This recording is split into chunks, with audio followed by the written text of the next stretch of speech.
Hello, hello, hello, everyone, and welcome back to another episode of the Transatlantic Call-In Show, TACIS, as we like to call it here. I am Arden Hart, and with me today is Luxander. What's going on, Lux? I'm doing so good right now because I splurged a little bit. I buy myself fancy teas. It's like the only thing that I really spend money on that I probably shouldn't really be spending.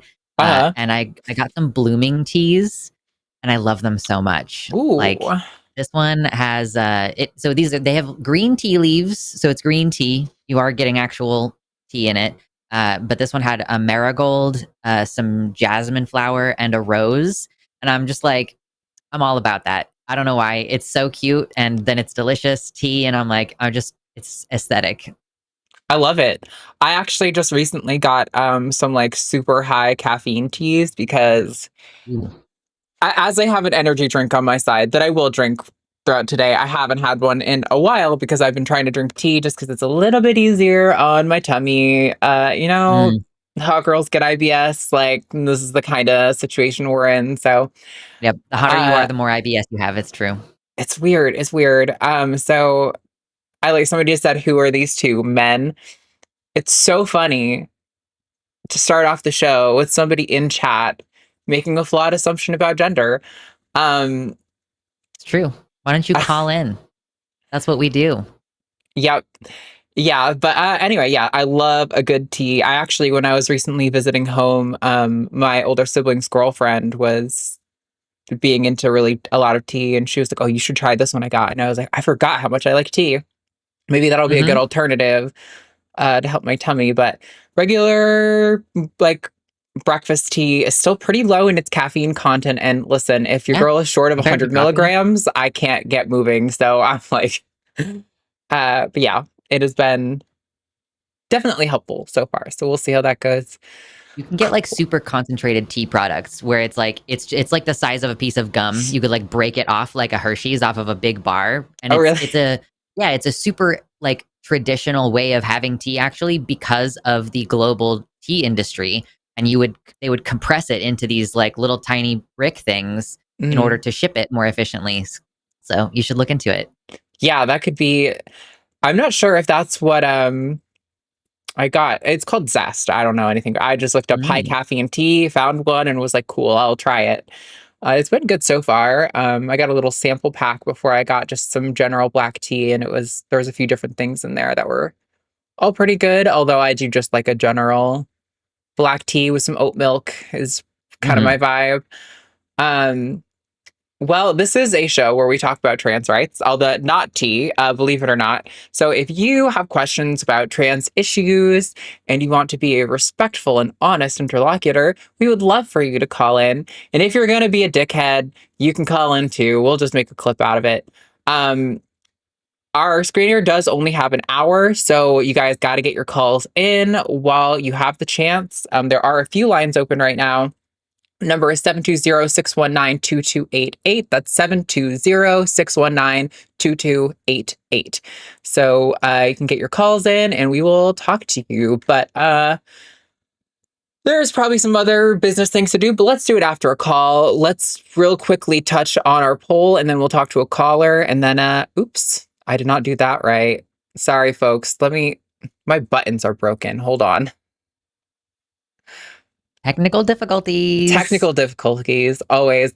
Last week's question read, is it a violation of the First Amendment to compel trans teachers to misgender themselves in order to keep their jobs? Our audience is weird sometimes, you guys. Sometimes you guys lean a little harder and towards like the liberal side of things. And so you give some really annoying answers sometimes to our questions. And sometimes you guys really come through. With 12,000 votes, 93% said yes on this one. I think this one's hard to refute though, but this comes from Lux, you sent me the thing. So I don't know if you want to detail. Yeah, I mean, this was basically like a teacher in Florida. So you guys know about the Don't Say Gay bill in Florida that was like, we can't talk about this stuff in schools because it's bad for kids. So there's a trans woman who's a teacher there. And she was basically like, okay, so this law means that I have to misgender myself. Like I'm required to use he, him pronouns to talk about myself to my students, which is a violation of my First Amendment rights because it's compelled speech. So she sued and like basically the appeals court, the 11th Circuit Appeals Court was like, LOL, no, you are not protected by the law on this one. And we're going to see what happens with that. If it gets to the Supreme Court, I don't know. But yeah, so it appears that like, you know, you can just compel trans people to speech and that's fine. Yeah, I mean, if there's one thing I can thank this administration for doing, it is pushing the line for the candidate that we need to beat them into being a more and more radical, progressive, leftist, socialist style politician. So, you know, thanks for, I guess, moving the Overton window such that hopefully we'll see somebody who actually is interested in change if they're able to learn their lesson about Zoran Mamdani. But knowing our fucking automatic, what was my thing that I used on chewed gum? Focus group tested phrase generator politicians. I'd love it if they would all vanish off the face of the planet and we would all be like, oh no, what happened? They're just gone. Okay, this week's poll. Run for local office, people. True.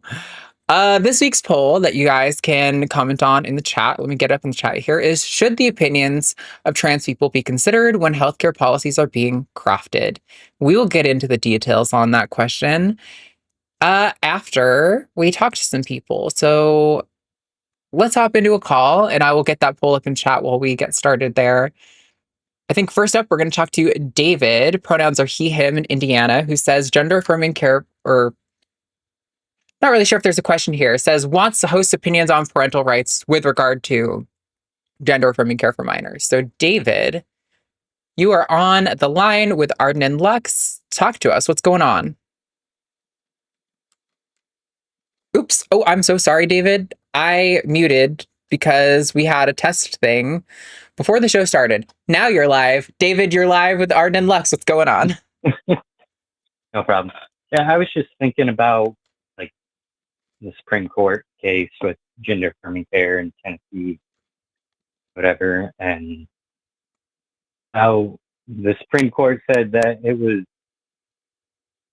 untested science, basically. We didn't know what the repercussions were, blah, blah, blah. So it's up to the legislature type thing. And I was just wondering what your guys' thoughts were for the argument of parental right to make medical decisions in court, since like a lot of, as far as I know, all states allow for parents to deny access to vaccines based on parental rights for kids, even though it's tested science and we know vaccines work, all that stuff.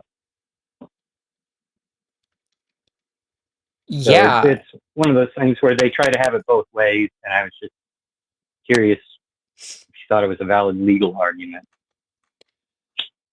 I don't think it's a valid legal argument. I think if they were contending on restricting access to this care for all patients, I think you might have some sort of ground to stand on, but they're specifically not using the same care, or they're specifically not applying the same kind of concept to the exact same care delivered to cis people for the exact same reasons. So I think it holds absolutely no ground on regards to the like being, you know, applied evenly. I think it's being unfairly applied to trans people, but I think parental rights is a weird thing in the US, and I also think you could probably extrapolate this further. I do want to get Lux in here, so I don't want to rant for too long. I was just going to say, I think I'd be curious to see what the logical ends of this kind of mindset are, right? What else do parental rights supersede? And to what degree are we willing to allow the quote unquote parental rights of these people to encumber doctors, physicians, teachers in their day-to-day operations? Because it's not being really seen in most other elements of like medicine and education, except for when it applies to trans people. So yeah, I don't know, Lex, what are your thoughts on that? You wanna? Yeah, I understand this question as basically being like, can we say a parent has the right to seek this care therefore you can't make it illegal. Like, you're denying parents their right to make legal decisions on behalf of their children or make medical decisions on behalf of their children. So it is interesting how they play the parents' rights thing in different ways in different situations, right? Like, they'll say, oh, we have to protect the religious homeschooling community because parents have the right to educate their children the way that they see fit, or whatever. And then, but on the other hand, like, oh, but parents don't have the right to work in concert with a team of medical professionals to make the best medical decisions they possibly can for their children, which, like Arden was kind of alluding to, it's like, oh, so parents can make this decision for their cis kids that it's socially inappropriate for them to start puberty so early, but trans like the parents of trans kids can't make the same decision for their children if it is socially harmful to the kid to be experiencing puberty at whatever age they're at with relation to their gender identity. So I do think that, like, as far as rhetorically speaking, I feel like the parental rights conversation is important to be had there, because it's like, well, you may personally disagree that this medicine is the right way to treat this kid, but like, the parents are acting in the best interest of their child. Like, you have to assume that, like, the law assumes that in most cases. It has to be like a pretty extreme situation for us to say, no, like, the child has rights that you are infringing on now as a parent. Like, now we're going to remove the kid because you were hitting the kid and the kid has a right not to be hit or whatever. So yeah, I think rhetorically it's effective. I don't know how effective it's going to be legally speaking, because I think the people who are making the laws and doing the decision making are like not listening. So I don't know how. I feel like it doesn't matter what we say in front of the Supreme Court right now. They're going to make whatever decisions they've been paid to make. So that's where I stand on that. Yeah, I get all that. I just kind of, I guess, sometimes I wish I was a lawyer so I could legitimately call out the hypocrisy in court to them. It's like Indiana just passed a law that basically made it harder for CPS to get involved when it comes to certain medical decisions for children based on their parents' religious beliefs. Like, if they decide not to get a blood transfusion or vaccine, CPS can't step in and say, hey, this needs to be done, even if it's at risk of the child dying. But so parents' rights can literally put their child at risk when it comes to religion, but when it comes to gender affirming care, it's, oh no, we don't know the science behind this yet, so let the legislature decide.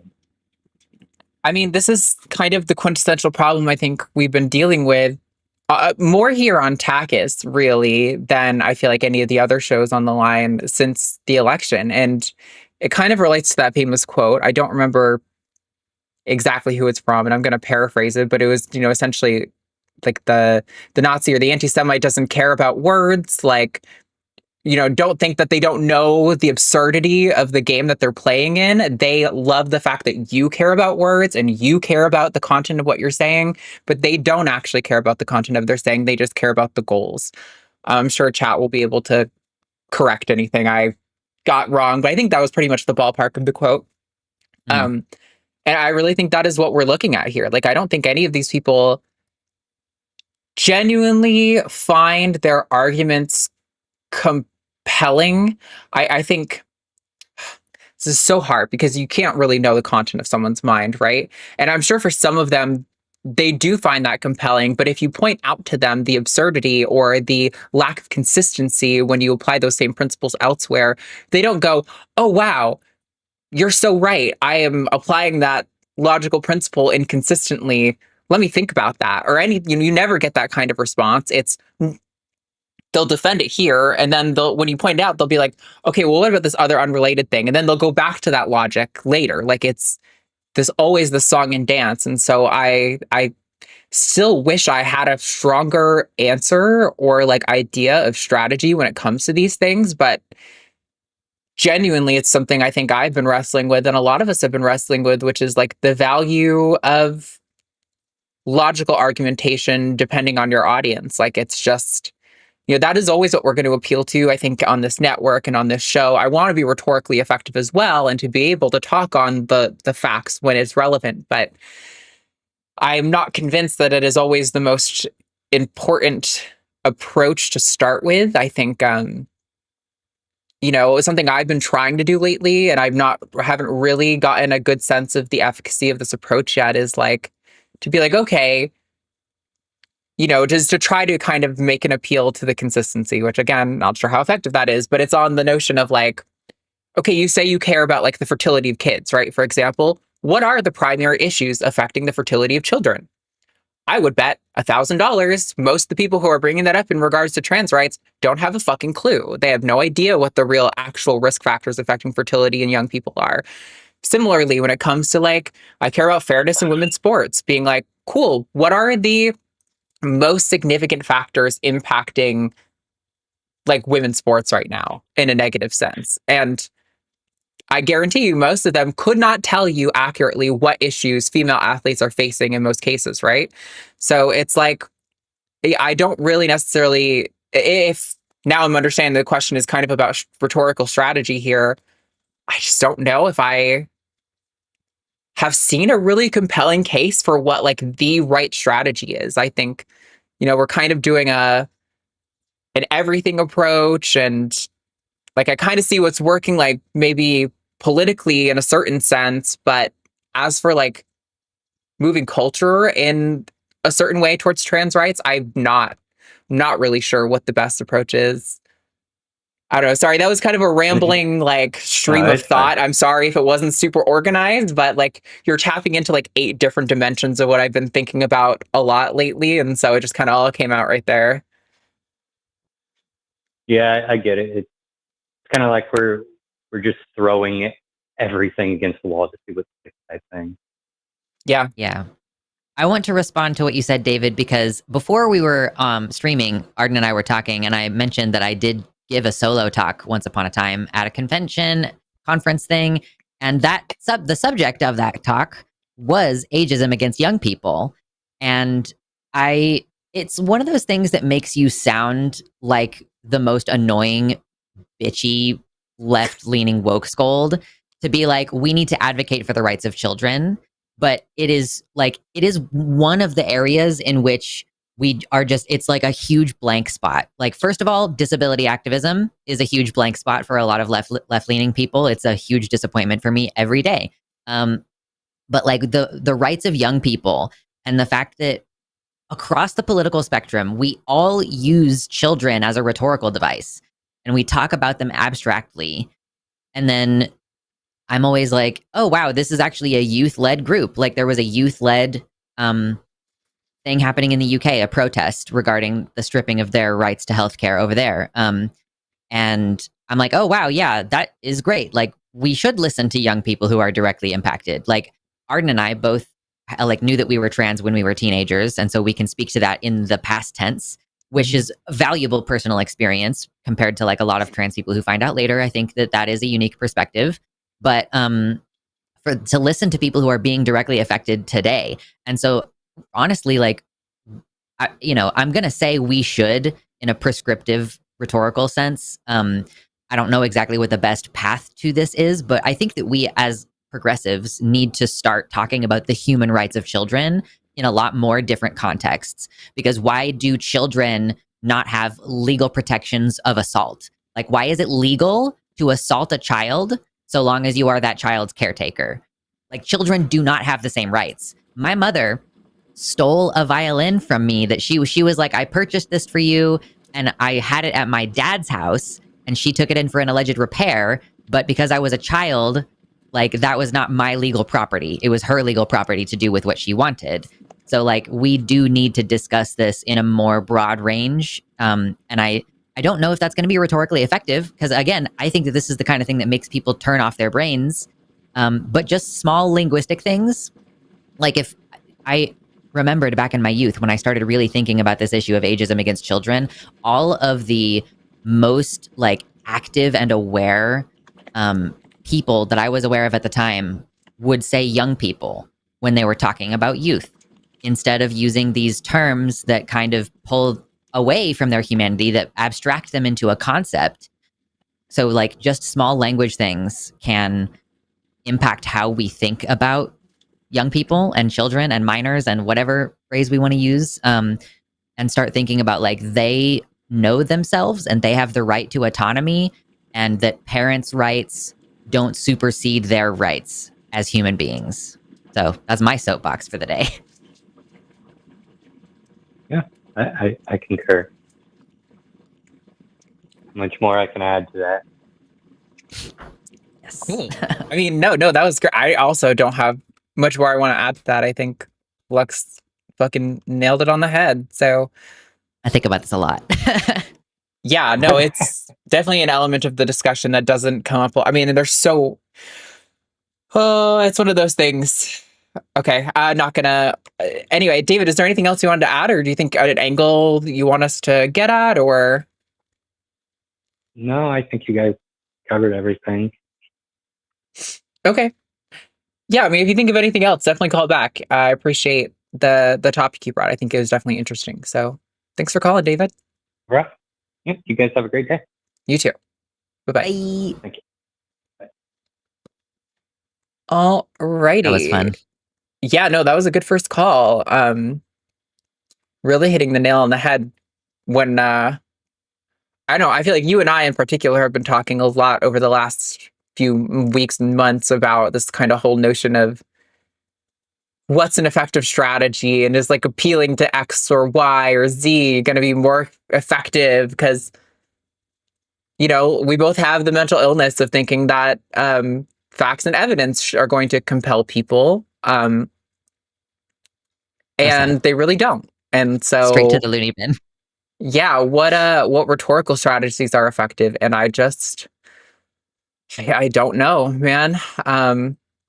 I think facts and evidence were effective for a really long time. I think people really did appreciate, especially when we didn't have this surplus of information on the internet, you know, like I felt like in the early 2000s, before we had the systems that are getting repealed now, when we were making the case to implement those systems, right? A lot of this information was really helpful to appeal to like the legislators and things. And that's how we got laws that allowed us to change our documents more easily and things like that, and changed the standards of care to access medicine and all of this kind of stuff.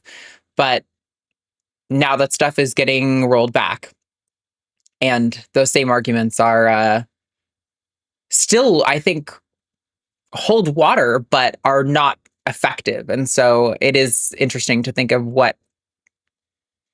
I'm just like not built for the rhetoric over facts mentality. And it's definitely an adjustment I'm having to make. All right. I'm delusional, and I'm sticking to the idea that someone out there needs to hear my facts at some point in their process. Someone else can do something that's more like emotionally evocative. Like Josie does that, and I'm like, God bless you. That's exactly, we need someone to do it. But sometimes there has got to be someone at some point in their process who needs me to just be like, here's how things are. Let me explain it to you. I think that's fair. And I think we talk about different approaches as if like one approach is going to be working for one person. But I think you're really, it's kind of what I got out of what you're pointing out, is that sometimes you need different approaches at different point in your process. And like maybe, you only needed method A from this little time window, and kind of, I do think it's still valuable for sure. But I don't know. It's really frustrating. I've always been open and we don't see people change their minds like that day. That's the other thing too, is you and I probably change people's minds, but like in 5 months.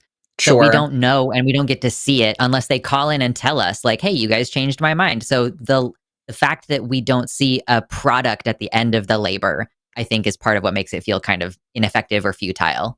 I think that's probably true. And we do get emails about it and calls about it all the time. And so I do know it's happening. But when laws are rolling back, it's really hard to feel like it's like taking a step forward and 14 steps back. I'm like, ooh, Did we do something there? Or is there something more effective we could be doing? Anyway, let's touch on the poll real quick, and then we will move on to the rest of our calls. We do have a good list. I know our screener has to leave soon. And honestly, I I was going to say we've got a really good collection. I almost might close the lines because I think there's like 2 potentially contentious calls on the line and some other kind of like middle of the road ones, and that might be enough for a good long show. So if we keep the lines open for another 10 minutes, we might be able to be more choosy with which calls we take. Sure. Which I enjoy. All right, let's hit on that poll then really quick, and then we'll move on to the next call. Words. Yeah. Cold call. Cold call. Technically. Not doing outgoing calls. So this week's poll reads, should the opinions of trans people be considered when healthcare policies are being crafted? I did read the article from Aaron in the Morn that I think this was kind of relating to. And so it was very loosely related.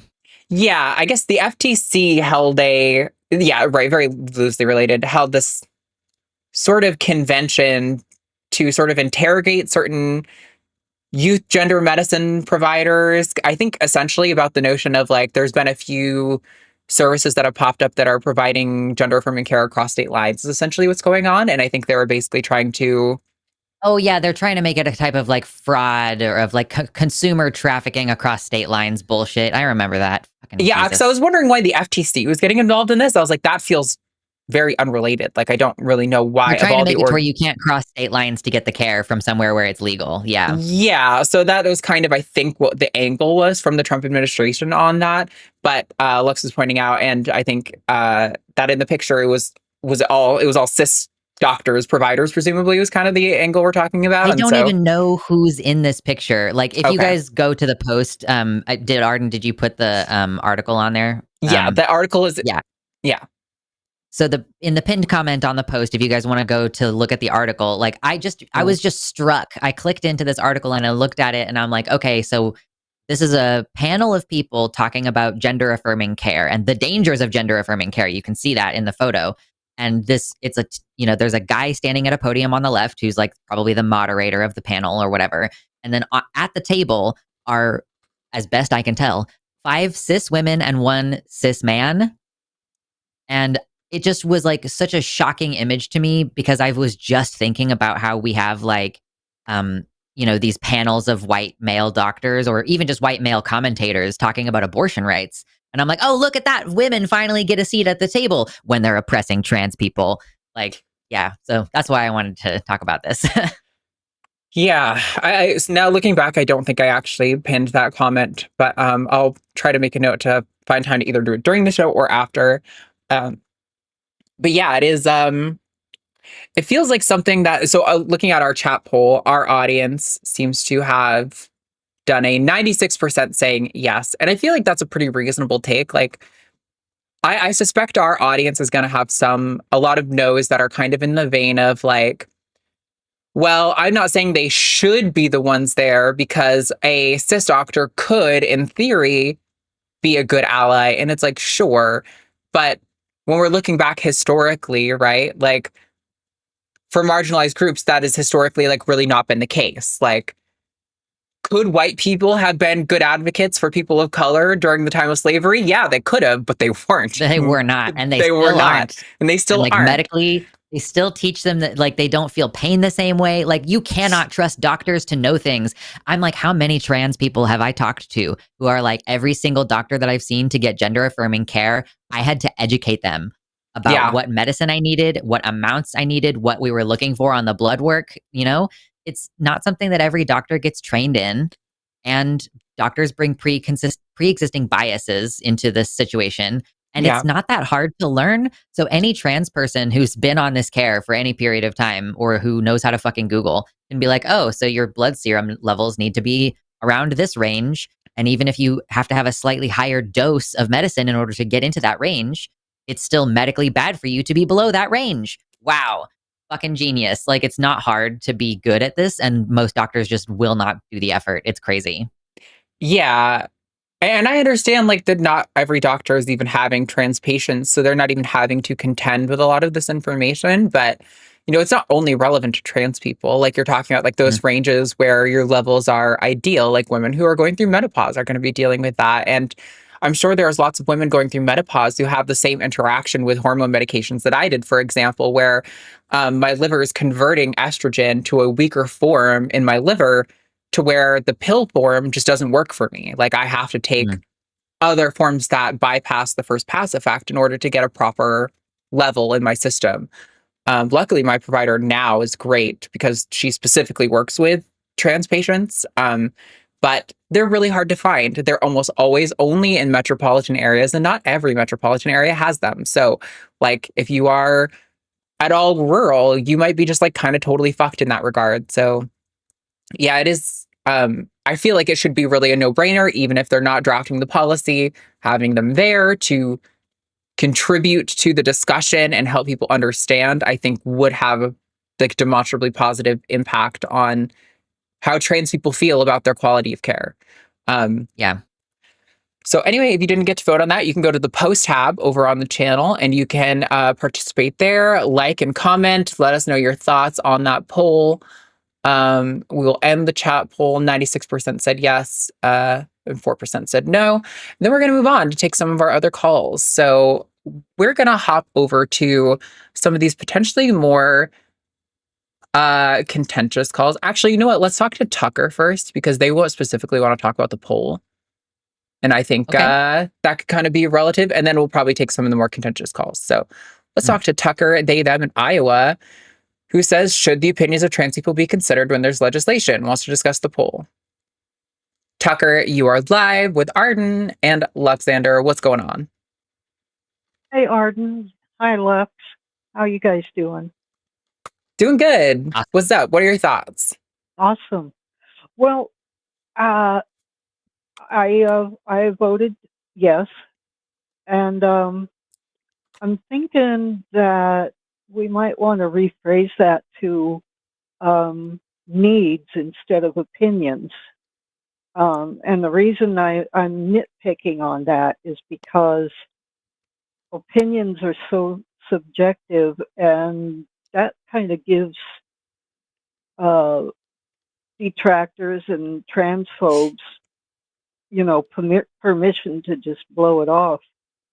But the thing is, I think this also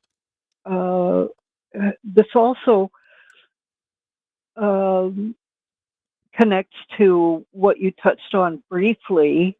The First Amendment and the right of people to self-identify as a means of free speech and free expression. So, we're not right now, and probably not for years to come if we're able to get Trump out of office.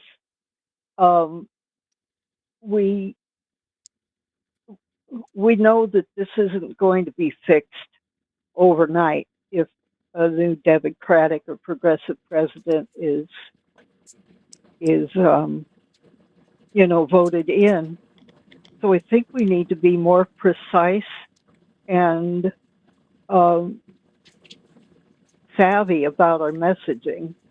And like you were saying, Arden, I don't know what that looks like, but I think the media is the best place to start, and we need to start pushing back on the misinformation and the general tone of the media when they're reporting on trans issues.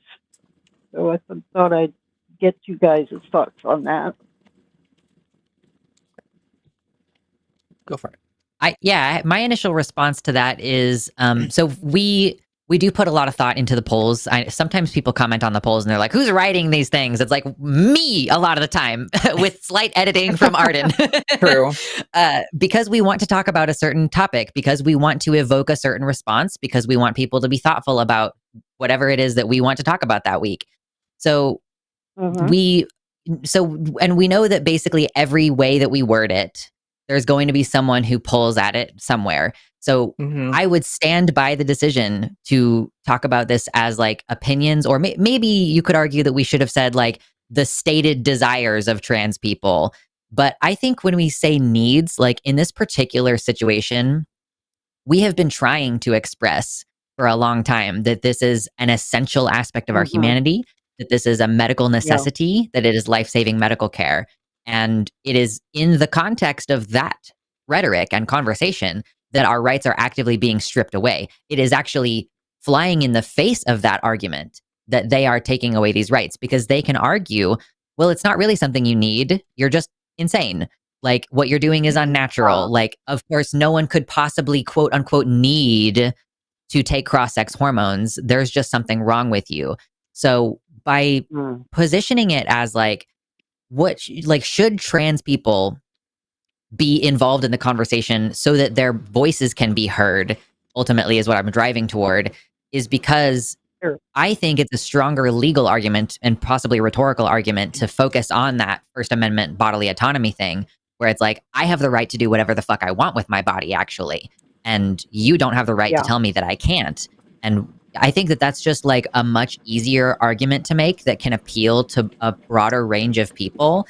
Because if we live in this country where everybody's always talking about freedom and everything, and I mean, I have to say that this is also a losing argument, just if we're being honest, because Roe v. Wade got taken away, and that was the argument that we used for 50 years. So I don't think that either one of these is going to be particularly effective from a legal standpoint while we live in a country where there is heavy gerrymandering and other fuckery. But like, I just think that it's a stronger argument to say, like, I have the right over my own body. I own my own body. My body is my property to do with what I will. And so that's why I would stand by the wording and avoid like it's a need thing, although both probably are effective for different people in different contexts. Yeah, I think the only thing I want to add on to that is I think, Tucker, you're getting kind of trapped in kind of what we were discussing, which is this notion that if we word things the right way, if we craft the right legal argument, it will be like a adamantium pipe. Like, there's no material on earth that could cut through it, and the argument will just flow right through and it'll be great. And it's not reality, I think, unfortunately. And I see some people in chat who are talking about their thoughts on the wording of the poll, and genuinely, like what Lux said, you guys find something to nitpick about every single poll. And I'm not going to pretend that's not at least a little bit our fault. Like, for sure, we craft polls that evoke, like Lux said, a specific reaction from you guys. And we're also not researchers, despite the fact that I think all of us have some degree of familiarity with scientific research. So I'm definitely not thinking that every one of these polls is perfect, but I do think it's a mistake to think that some rhetorical approach is going to somehow bypass the conservative tendency to like turn everything you're saying into like a parent from the Peanuts sound, you know, wop, wop, wop, wop, wop, wop. That is like genuinely what I think they hear most of the time. But anyway, I do want to hear your thoughts in response to all that, Tucker. I actually agree with both of you, and yeah, you're right. Sometimes one of my personal glitches is to sometimes focus too much on words, and really, you know, I should have thought, you know, of the, you know, so far trying to carefully craft a message is in this climate is just not working. You know, you're right. They're gonna.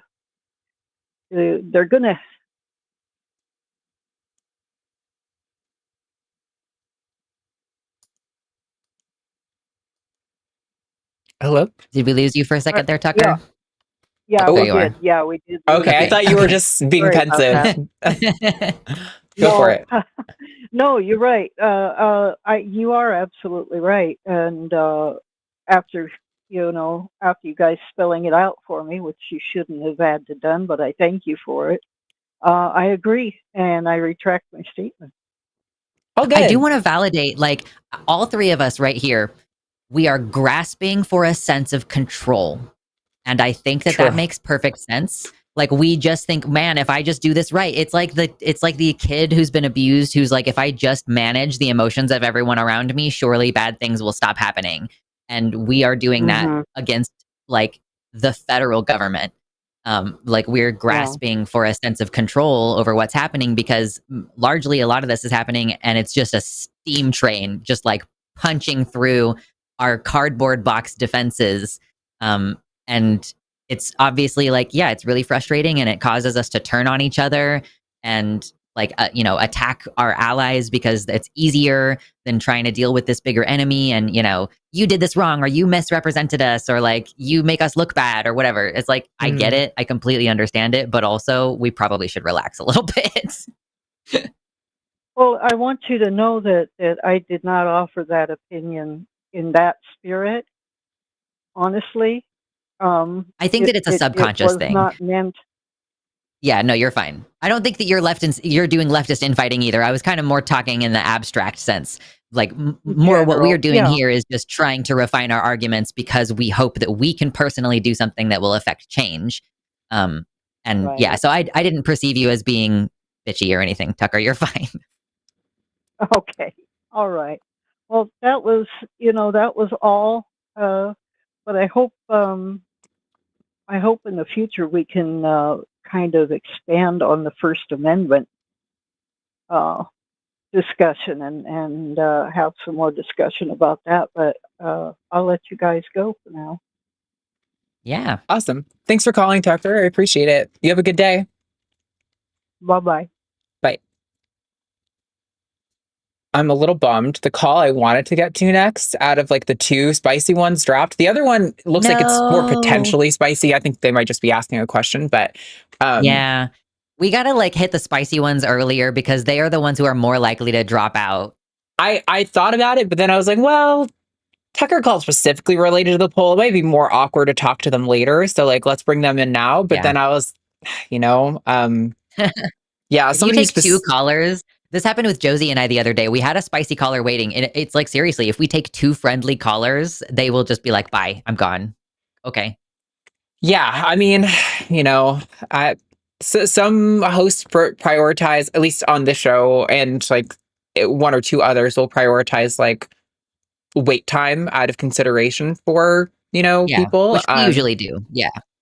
But I know on like the Hang Up and the Sunday show, they have such an abundance of callers that they can more specifically like focus on the ones they want to talk to. But yeah, anyway, let's get into this call. I do have business stuff to get into after this call, but I do want to get one on the line before they drop. So let's talk to Ryan, him from Tennessee, who says issues and questions about trans rights, doesn't feel fully in supportive, has points of contention. So that sounds great. Ryan, let's bring you live. And yeah, Brian, you are live with Arden and Luxander. Talk to us. What's going on? Hey, how are you all? Doing all right. Where are you coming from? What are your thoughts? Tell us what's going on. Just kind of wanted to kind of explain my stance on it and why I don't really fully support trans rights, and have some personal issues with it. Sure. And it's really just when I like sit down and think about it, like the two main reasons come up that I can't sit here and honestly say I support trans rights. Okay. And then one issue I have is essentially just a point of clarity. So do you all want to go over that first? Like clarify? Yeah, I think if you want to like maybe summarize your two positions, like state them in each like a sentence, and then we can dig into one of them and try to understand it a little bit more deeply, just so we know where you're coming from, All right. So essentially, the first big issue I have is I have ethical issues with trans rights regarding minors, or essentially children, and then the sports aspect. So sports and minors, the bathroom argument, I've listened to people discuss it, and to me it seems completely pointless. Like, everyone's got to take a dump. Who gives a shit? quite frankly. So Everybody gives a shit. But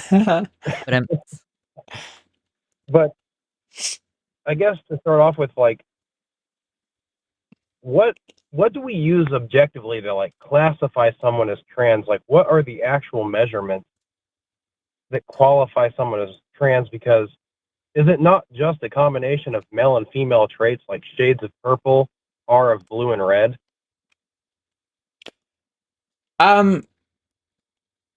Okay, so you're talking about like what actually constitutes the identity, like the state of having an identity, like, or are you saying like Yeah. what criteria are used by like doctors to determine somebody who would like benefit from gender affirming care?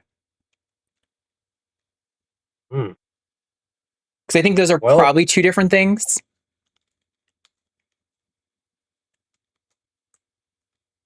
I'm going to go with the second one, gender affirming care, because that's essentially the crux of my issue. Is the affirming care causes both issues in my case. Sure. So before we get into it, could we agree then that when a doctor is determining who would benefit from gender affirming care, that is probably distinct from what actually makes them trans, like what actually would constitute the brain state of a trans identity, right? Because like a doctor is never going to have access to the contents of your mind. All they can do is compare your reported symptoms to some kind of criteria, and then based on, you know, hopefully standards of care and statistics, make a determination about whether or not you would benefit from that care. Would you agree with that? I would say as of now, but is there not potential for, I don't know, neurochemical studies on like what, because it's gender dysphoria that causes. Yeah. So I'm not going to say it's impossible because I don't know what the future holds. I would say I find it incredibly unlikely that we're going to be able to determine someone's gender identity or the existence of gender dysphoria by looking at the brain in any capacity, either chemically or like through neuroimaging or anything like that, primarily because the brain. Have you heard of like neuroplasticity? Yes. Yeah. So just for the audience, this is not for you since you understand. Neuroplasticity is basically the capacity for the brain to prune and strengthen neural pathways, right? So this is basically the idea that, say you have a tumor in your head, you get a portion of your brain removed to get rid of the tumor, and that impacts your ability to walk correctly for, let's say, a year or more. Neuroplasticity is the notion that the same pathways that you had used to walk have been physically removed from your body, but your brain can grow those new neural pathways. So brains are very dynamic, very flexible. I think it's incredibly unlikely that we're going to see a neuroimaging scan or a chemical sort of test that could accurately determine who is and isn't trans. We do see some things like there have been studies where in the brains of patients who were trans after they had passed, we were able to observe that microstructures in the brain looked more like those of the people they identified with. We do have tests of like when people see images of their face transforming, they have similar reactions to the gender they identify with. And we know about hormone washes, and all of these things have correlative relationships with trans identities, but none of them are conclusive because of how dynamic I think humans are and how dynamic identity can be when it's forming. So sorry, I'm talking a lot. Lux, do you want to jump in on this? Yeah, I'll jump in. I have yeah. a perfect segue off of that. So given that the actual measurement of the brain is so nebulous and we see lots of different results from that, and given that we only diagnose things like brain tumors by looking at the brain in that way. Like we don't diagnose depression or anything by like looking at the brain, right? We trust people's subjective experiences. So from the medical perspective, the way that we determine who is going to be an appropriate candidate for gender affirming care is by like the same way that we diagnose any issue really that can't have like a hard line test. Like I have several invisible illnesses for which there are basically no actual genetic tests. I'm just going to be diagnosed based on my symptom clusters and my reported experience of my limitations and difficulties. So for trans people, what we look at, especially for minors, like, when we get to adulthood, you can walk into a Planned Parenthood and basically say, I want this medication. I understand the risks. Give it to me. So I'm going to ignore that for a second. I mean, if you want your insurance to cover it, you probably can't do that. They require you to do all these other things. But for children, what we're looking for is we're looking for consistency. We want them to have a persistent identity and they have to be insistent about it. So usually what this means is like, okay, let's say an 8-year-old kid is like, I want to grow my hair out. Like, let's say we're dealing with a kid who was born a boy and they're expressing like a desire to incorporate, feminine things. They're stating like, no, I'm a girl actually. And they're asking their mom, like, when am I going to grow boobies like you? Okay, that's the kid that we have. We take that kid, usually first to a primary care physician. Hold on 1 second. I'm explaining the process to you so that you have a greater understanding of what we actually do with that child. So in order to figure out whether that kid is just playing or, we want to explain to this kid, it's okay for boys to have long hair, especially it's culturally significant for some groups like Native Americans. Like, yeah, of course, boys can have long hair. You can be proud of being a boy with long hair. That's fine. My husband has long hair, way longer than mine.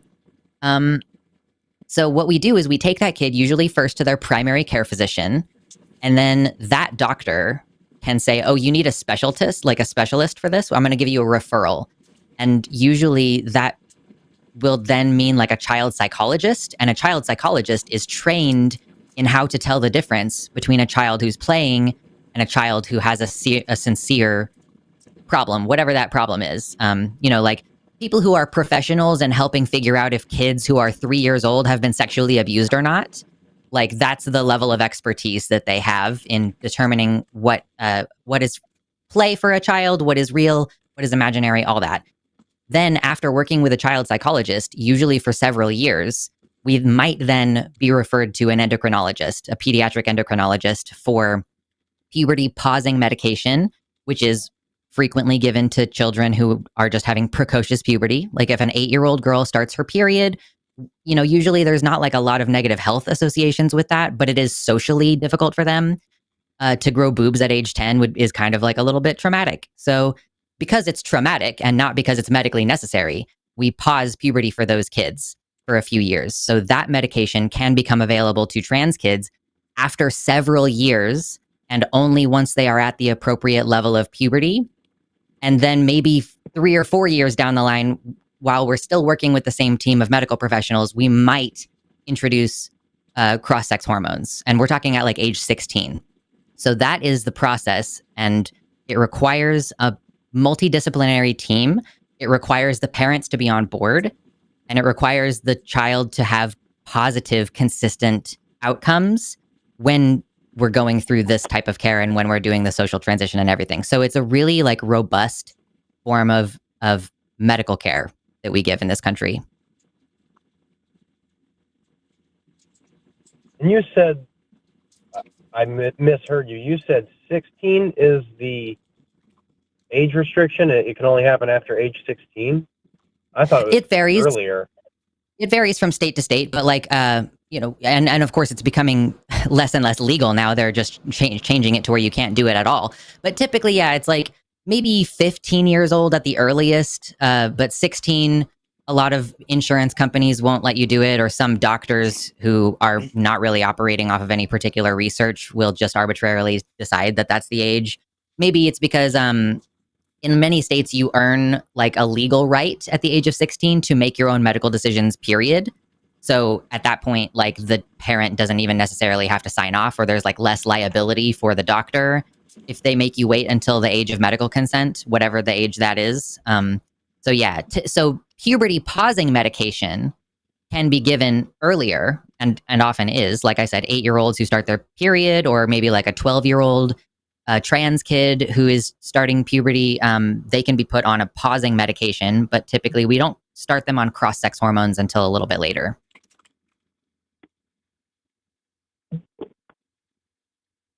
Well, I have issues with the puberty blockers, so I feel like that could potentially lead in. My biggest issue is I was under the impression that both puberty blockers and full, like, transitioning-based medicine that you were just talking about could be used for children under 16. I mean, I have no issues with, like, 17 and 8-year-olds. If that's what you choose to do, go forth. But my biggest issue with the minors is that it's with puberty blockers, we don't have any long-term studies to show. Yeah, we do though. Yeah, We do. Sorry to interrupt you, but yeah, we do though. How long-term are they? I mean, we've got studies from like the 70s of children being put on this medication for trans reasons who are now trans adults. Like the research exists. I think I can't point to anything specific right off the top of my head. it's been a while since I read the study, so obviously take this with a massive grain of salt. The one I remember that had the longest follow-up study was like about 7 years or something like that on puberty blocking medication. And overwhelmingly, almost all of I think in that particular study, they didn't actually have anyone who regretted or it was like a person stopped participating in the study or something like that. But like I said, it's been a while since I looked at that particular study. I do remember about a 7-year follow-up study on trans youth accessing this medication. It's also important to note that puberty blockers aren't being given at like a particular age. They're being given at a stage of pubertal development called Tanner stage 2. So I think that's on average like around 12, but it's like a little bit earlier for people assigned female and a little bit later for people who are assigned male at birth. But yeah, we're talking about medicine that's delivered on a developmental schedule, not necessarily a age per se. That's one study that showed that they didn't have any negative side effects. I was looking earlier at a couple studies, and the weighted average was like 83% desistance for children. So this is a really common study that gets cited and gets passed around in anti-trans circles. Not saying you necessarily circle them. It has made its way out into the general public. That particular number, 80%, comes from a study out of Sweden that there's many problems with how they sourced their patients who were operationally defined as like trans kids in that study. It was people who participated that attended the clinic. So they weren't necessarily people who had been screened as transgender patients in the first place. And they also counted desisters as people who stopped participating in the study. So that study isn't really a great representation of what the actual population of trans people experience going through desistance. I've seen on studies that specifically were observing that numbers from like 0.2% to 3%, averaging around like 1.5 for those desistance rates. So I don't really accept the 80% number. There's a lot of issues with that particular study. And again, that's only one study with very poor methodology. So we're talking about the And 2011. that also doesn't have any bearing on the conversation about puberty pausing medication. If 80% desist, then okay, like if they're on medication that's just pausing puberty for a year or two, that's not an argument against puberty pausing medication. If anything, it's an argument for puberty pausing medication being more widely available so that people have longer before the permanent and irreversible effects of puberty start to happen to them. Like if we are concerned that children don't have an ability to understand what they're doing, then that is an argument to say that like more people should be on puberty pausing medications until they're old enough to make that decision at whatever, age 16, age 18. It can't be different for cis kids than it is for trans kids is the problem. Like we can't say, oh, cis kids can go through this at age 14 because that's natural, but trans kids have to wait until they're 18 because fuck you. Like there's just no good reason for it.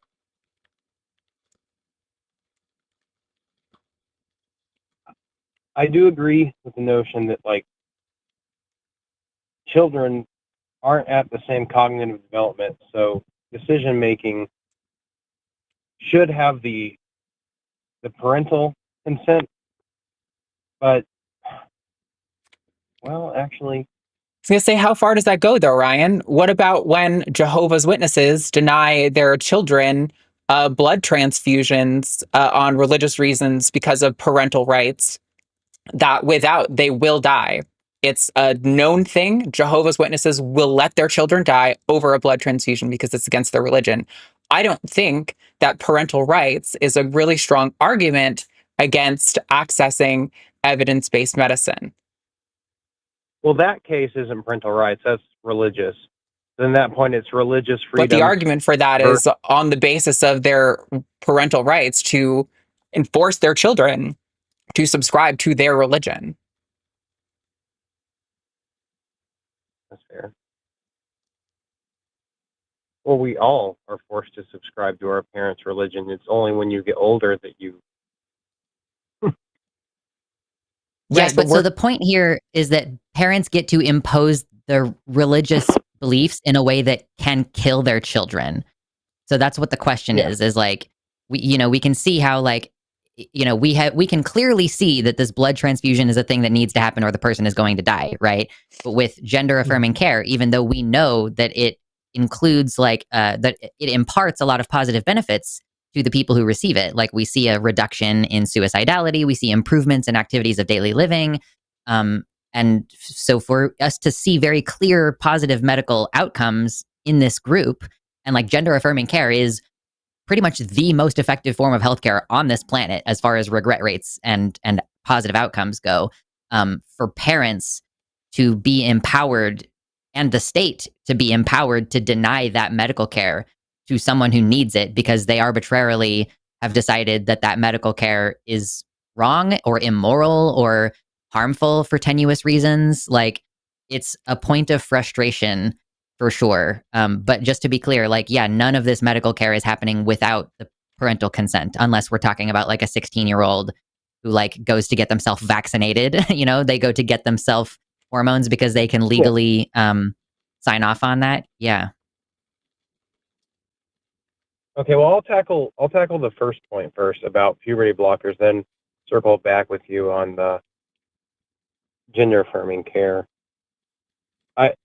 I get your point that with puberty blockers, it does make sense to pause it till they can make a rational decision, but is not cognitive development a part of puberty development? So if you pause that, is there not negative side effects on cognitive development? So the evidence on this is really tenuous.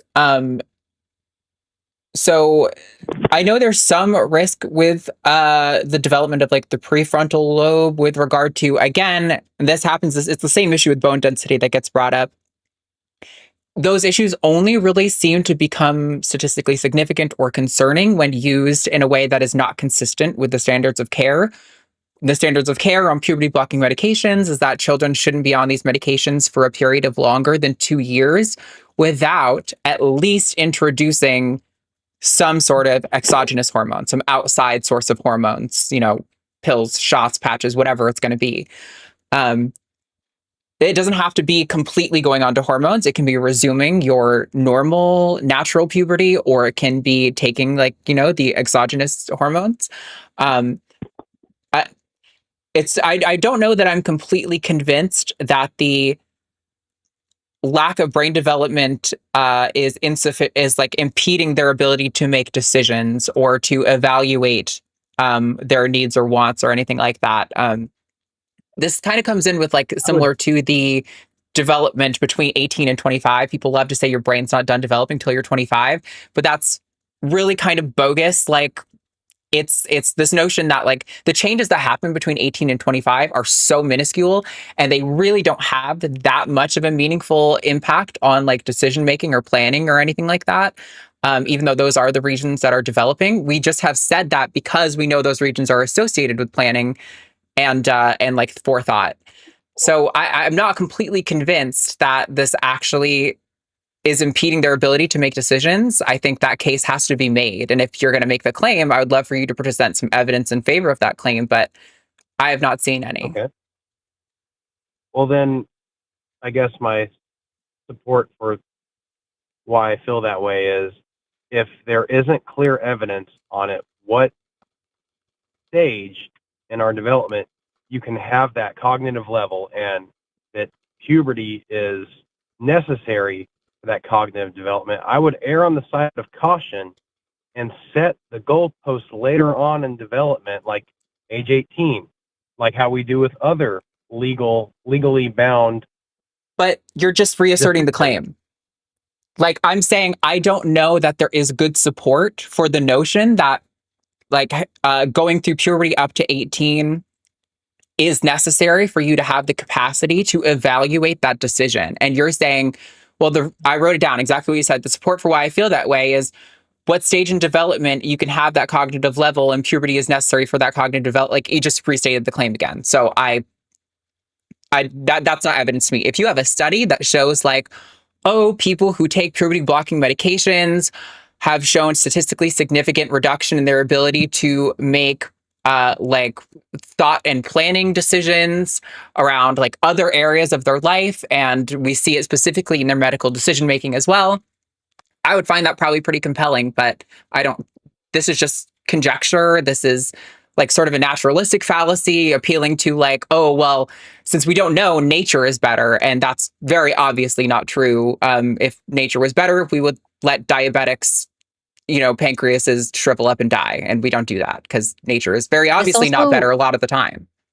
This also really begs a significant shift in how we treat children, period. Like, if we're going to set a precedent that, like, children can't be trusted to make long-term decisions about their bodies, then we need to pretty much immediately completely dismantle the dancing industry. Break dancing, like ballet dancing, it all has to end tonight. Because here's the thing, you start dancing at age like 5, maybe up to age 10. It fundamentally changes the way that your bones grow. And it's necessary to do that in order for people to be professional dancers as adults. Like, you can't just like decide at age 30 that you want to be a ballet dancer. Your bones have fused and are like set in a way that will not enable you to perform at the same level as someone who has been dancing since they were 5 years old. If you stop dancing, you start at age 5 and you quit at age 12. Let's say you're just like, I'm tired of this, I want to do karate instead. For the rest of your entire life, you will have probably some amount of dysfunction and pain. And every single time a doctor looks at your knees and ankles, they will be like, oh, you danced when you were a kid.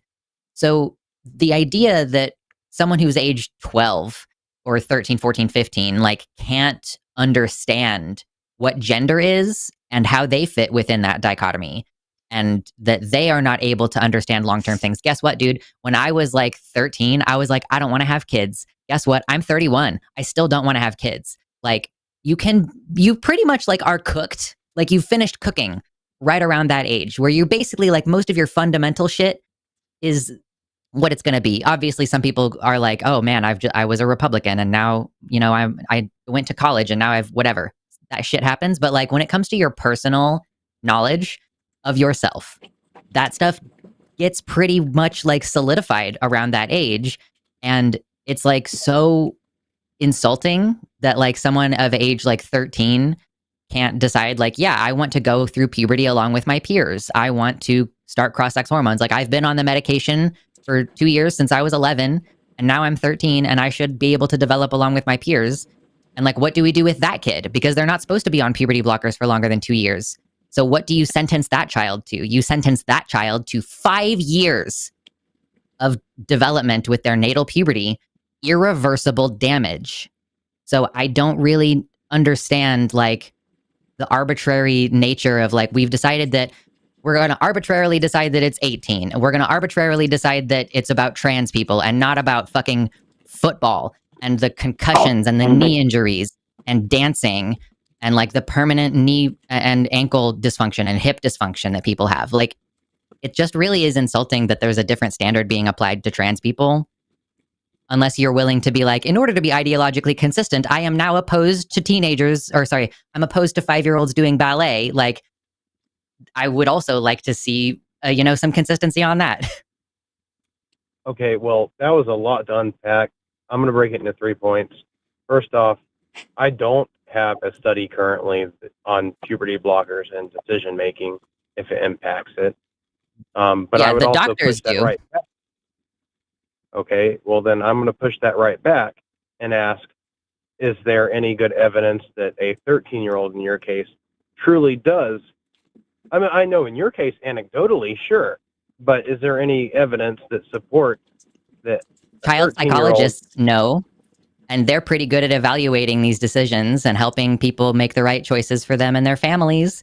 I'm not claiming to be an expert, but I'm like, there are child psychologists who do study this as their entire fucking job, and they seem to agree that 13-year-olds are able to understand decisions they make around their bodily autonomy.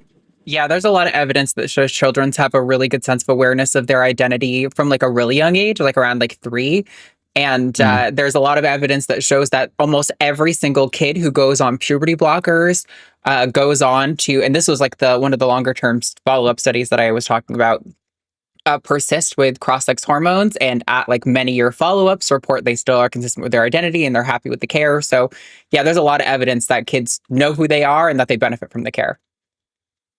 Well, okay, because I'm looking at four different studies, and the weighted average for all 4 of them together for desistance in children ages 5 to 13, so covering 12 years of development, is 83%.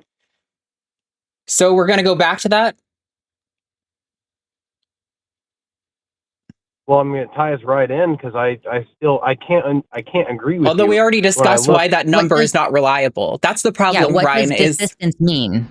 You know, Right. like desistance in this case. So we talked to you about the Sweden study. The one that I know of, the 80% that I know of, is from Sweden, where they said, all of these kids decided they're not actually trans. But that was the total number of people who came in to be evaluated.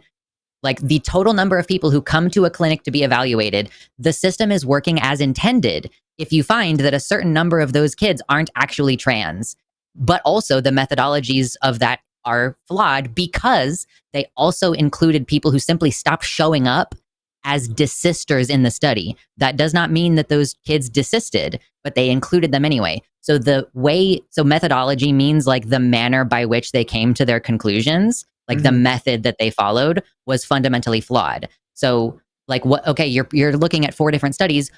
What does desistance mean? Does it mean they stopped showing up? Does it mean that they decided that they're actually cis? Does it mean that they decided to seek this care from a different clinic? Like, what counts as desistance? And also, why is it that you think that the process of screening these kids, working as intended to make sure that only the ones who really, really seriously are trans actually get this healthcare, why do you think it's a problem that system is working the way that it was built to work? So your first question is, how is desistance being defined? Children who no longer experience gender dysphoria as they grow older. Okay. So why is it a problem for a certain percentage of people who have been evaluated? And again, in order to receive this care, you have to be consistent, insistent, persistent for years in order to receive this care as a minor. So in the process of like, let's say 3 years of treatment, 20% of the people in that process end up going, yeah, actually, I'm not trans. And 80% are like, yeah, for sure, I'm trans. And we give those kids puberty blockers. And then statistically, 100% of those kids go on to have cross-sex hormones. It sounds like the system is working very effectively to make sure that only the real serious, I need this medication people are receiving the medication in the first place.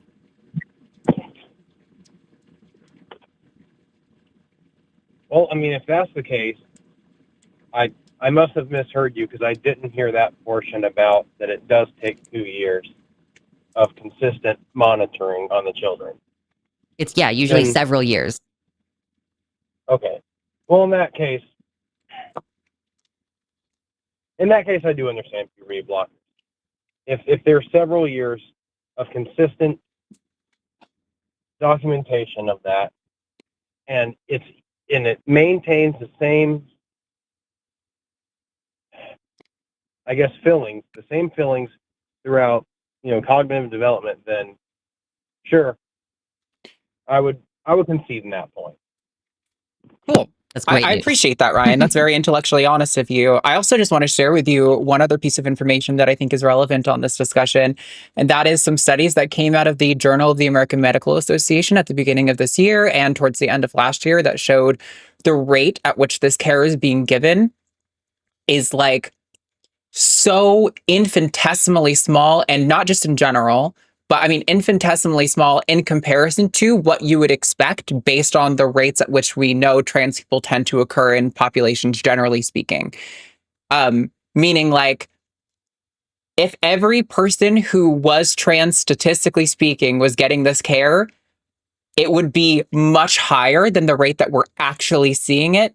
And these are some of the strongest studies methodologically, by the way. Like, these are pulled from millions of insurance database requests, right? So these are the kids who have the highest degree of access to care in a nation like the United States, where we have like, you know, it's going down, but we have a decent cultural relationship to people being able to, you know, talk about trans stuff. If they were actually, every person who needed it was getting it, the rates would be much higher than they actually are. So like, not only are there good standards of care, and I also will straight up tell you, I think there are probably some providers who are not following the standards of care super strictly and who are probably giving this care more liberally. I don't think that that's an epidemic because, again, the rate at which this care is actually going out, according to a study released at the beginning of this year, is remarkably low, like 0.002%, or it was something like, it might be 0.02%. Very, very, very low. Well, I'm under the belief that it would be more likely lower because, I mean, isn't there not, there's not, excuse me, it's possible that, you know, gender dysphoria could be masking other issues, other mental illnesses, and also, I guess the best way to word this is social pressures. How do you know that, Ryan? You said it could be masking other issues. How do you know that? An evaluation. No, I'm asking how you know that. She wants to know how you personally have come to that conclusion. I'm going off the assumption that they could have. You're making conjecture? Right. That's conjecture. You're making an assumption. I'm really sorry I cut you off because I realized you were about to make a point. It's just the frustrating thing in this conversation, and I appreciate you've come to us for information. You've made concessions. You've been a very honest conversationalist, and so I want to give you full kudos for that. You get your flowers, right? I just want to point out that people who are engaging in your side of this conversation will often do that based on common sense or things like that. But it's really important to note that common sense has like literally no place in medicine, right? I understand logically why you would make that assumption based on common sense, right? But it's not actually something that I think you could substantiate in any actual meaningful way. So I'm only pointing it out because I think this whole conversation is really a expression of that tendency to make assumptions and to have feelings and opinions on topics without really strong evidence with regard to medicine. And so I just urge you to, when you're making claims like that, to think about them a little bit more deeply. Then let me reword it. Can gender dysphoria and autism not co-occur and have similar symptoms that could cause misdiagnosis? That's a better way to put it. So there is a pretty interesting coexistence between autism and gender dysphoria, but like from personal experience, the symptoms are pretty different. Like the symptoms of my autism are things like, oh, I was supposed to pick up on a social subtext there and I didn't, and now I'm in trouble. Like that kind of difficulty is what I experience with my neurodivergency. But with my trans identity, I'm like, I have weird dreams about having a dick that doesn't work.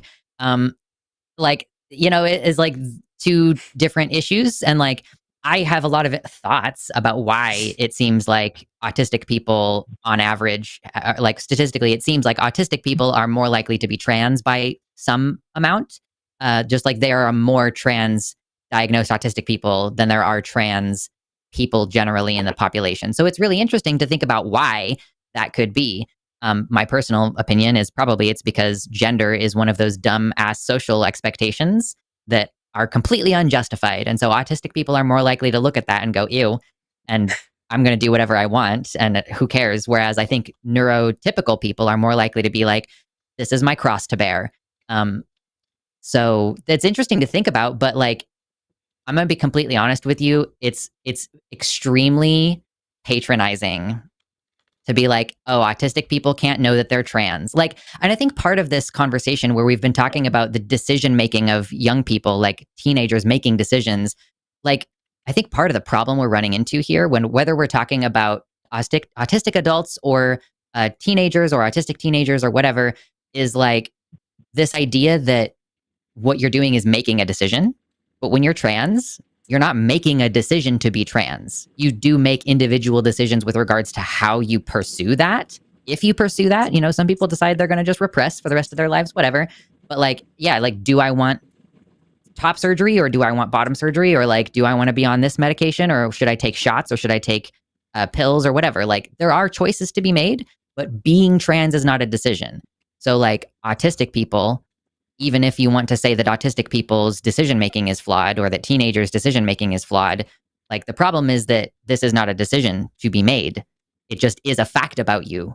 And you can either figure out how to work with that and honor it and seek the medication that cis people have set a certain bar that you have to reach, or you just don't transition, I guess. Like, that's also an option for you. But yeah, I just think it's really, like, maybe you don't mean to sound like you're talking down to people, but it really is that. Well, I mean, I'm not intentionally trying to be offensive, but I'm just stating it as how I see it. And if that happens to, right, because what you're doing is you're making a presumption that I'm not capable of making a decision about my gender transition. That's the thing, is like, that's why I think that the way that we talk about young people is tied into our ableism, is because you think that someone is not capable or not able to make positive decisions for their own well-being if they are young or if they are autistic. And so I understand that that's kind of coming from a protective place. Like, it's coming from a place where you're like, I want people to make sure that they don't make terrible decisions, but like, we have the right to make mistakes. Young people have the right to make mistakes. You know, people get pregnant. Yeah, but no, people do permanent shit when they're teenagers all the time. In fact, we are making it illegal for teenagers to get abortions, you know, like, you're making decisions, like nothing about life is reversible, you know? Every single decision you make, every single day you live, none of it you can pull back. So like, that's what I'm advocating for, is I'm advocating for those kids who are never going to get that 5 years back, that critical 5 years of like, okay, here's a trans boy who may have never developed breasts, but now he has to have a $10,000 surgery and these scars and potential nerve damage and everything. Like, that's what I'm trying to advocate for, is like, what about all the unlived days that those kids have to go through before they can finally they have permission to finally start living their lives the day they turn 18. You know what I mean? Like, it's just really jacked up to be like, you're not able to understand this. I'm going to decide whether you can get medical care or not. Like, I don't know, man. My counter argument to that is, like, on one aspect, yes, you are enabling them to make decisions from, you know, within their freedom. But I'm looking at more like weighing the pros and cons, as if they do make that decision and it goes well, great. If it goes poorly, I mean, isn't the suicide rate for those that transition and are unhappy, is it not double what it would be? Because I remember seeing that in a study. That is definitely not. That could be a mistake. Yeah, I'm not familiar with that, but also I want to bring up the fact that, like, okay, so if 2% of the population transitions and 1% of that 2% have regret to a point that they're suicidal, I think that the like literal like thousands of people who have successful transitions they weigh more. If you put them on a scale, the trans people whose suffering we have prevented weigh a lot more to me than the regret of one detransitioner or 1% that detransitions and fully and like actually regrets it. Keeping in mind that most detransitioners retransition later, and they usually detransition because of social pressure and not because they've decided they're not actually trans.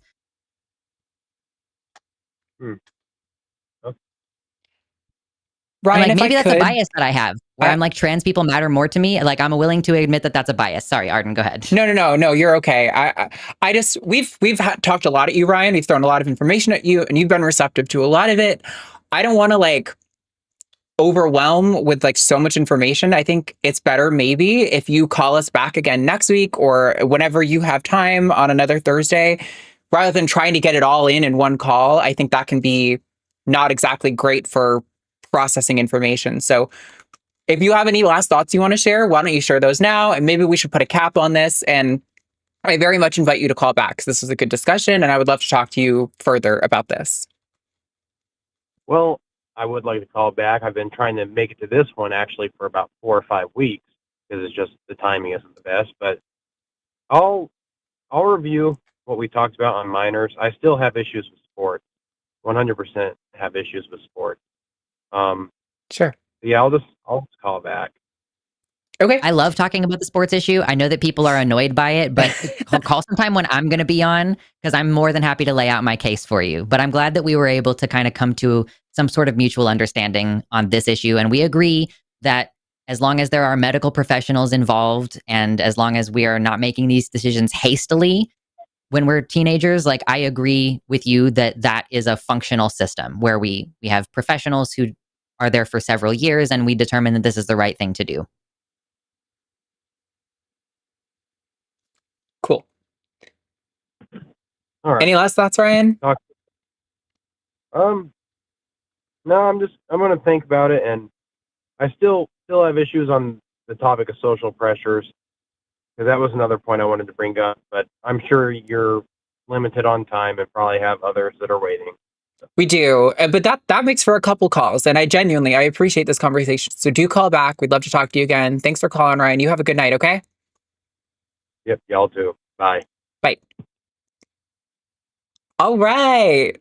We did it. Arden, we're not mentally ill. To all the fucking jibs in the world who are like, you guys can't have a reasonable conversation with someone you disagree with. Eat my entire ass, motherfucker. That was great. I thought that was a really good conversation. And again, we don't have to leave on the same page as everything. But I think just like you said, finding some degree of mutual understanding that like there is a shared reality here that we're trying to decipher is really nice because a lot of the times it feels like Republicans are looking over here and saying, you're saying that. And I'm saying, no, I'm saying that. And like, there's just not even like a mutual understanding of what kind of conversation we're having. And so that was really good. Okay, we do have full lines. I don't think we're going to be able to get to everyone. I don't know if you saw my Discord message. I didn't check if you responded. Didn't respond. No worries. But I see your message. Our screener isn't around, so there's a chance people may just get dropped, but I do want to take any potentially contentious or sort of spicy calls. Let's see. Yeah, I'm sorry. I have to just change the settings on my air conditioner really quick because it's real warm in here. I will be right back. Yeah, go for it. Just gonna, this is a good time to remind you guys that before we take our next call, that we are going to read all super chats over $5 or more. And if you include hashtag Team Lux or hashtag Team Arden in your super chat, that will count as a vote. Whoever gets the least amount of points has to defend some ridiculous and usually kind of embarrassing proposition that we don't agree with.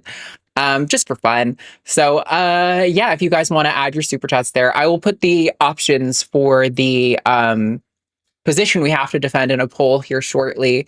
But yeah, super chat. You can also like and subscribe. Those things are totally free. They massively help engagement with the entire channel and this show specifically. So if you are able to hit like, we'd really appreciate it.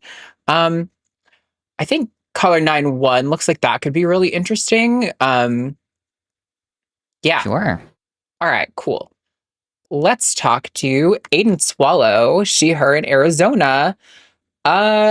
I'm going to let her set it up because I think it's maybe a more robust kind of topic. So, Aiden, you're live with Arden and Luxander. Tell us what's going on. Oh, yeah, thank you. I'm actually surprised that you guys took my call. I didn't think it was going to be spicy enough. But basically, so my thing is, and I don't bring this up to plug. I bring this because it's relevant to the conversation. So I'm a congressional candidate in Arizona, and so as a trans person who's trying to advocate for, trans rights, in my campaign, I get pushback from a lot of incumbents, and these are Democratic incumbents, mind you. And one of the biggest things that I hear, I hear, to me, I would describe it as a Democratic establishment dog whistle, but they basically say, well, trans people are important and marginalized people, but, let's focus on kitchen table issues and not worry about pronouns and bathroom issues. And so navigating that response is really kind of what I want your guys' opinion on. I've got so many thoughts on this. I'm so excited. I'm really glad you called in. I feel like, I think there's two angles that could be potentially coming at you from when people say that, right?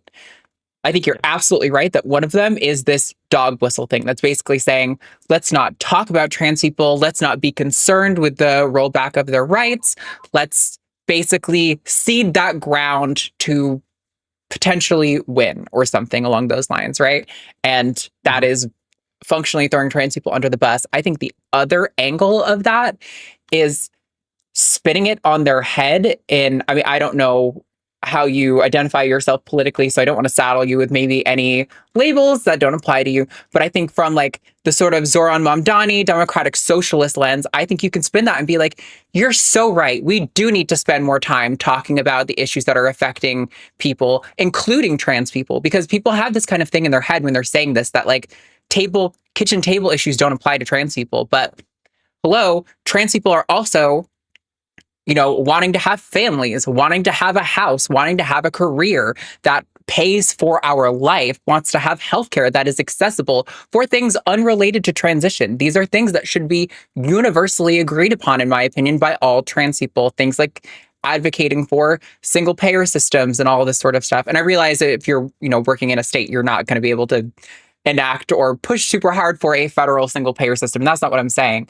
Just that you can't do it state by state, though. Oregon's doing it. Absolutely. Anyway. Yeah. Lots of states are doing a similar thing. And I think that is what I would do if I were in your positions. I would want to spin it to being like, well, you would like us to focus on kitchen table issues and to stop focusing on trans issues. Really, kitchen table issues are exactly what trans people need. Trans people also need our healthcare coverage. We also need protections in employment, like I'm super pro-union. Like I love workers' rights. Like I think the goal, in my view, would be to try to take what they're saying as if it is the most pro-trans position and be like, I totally agree with you.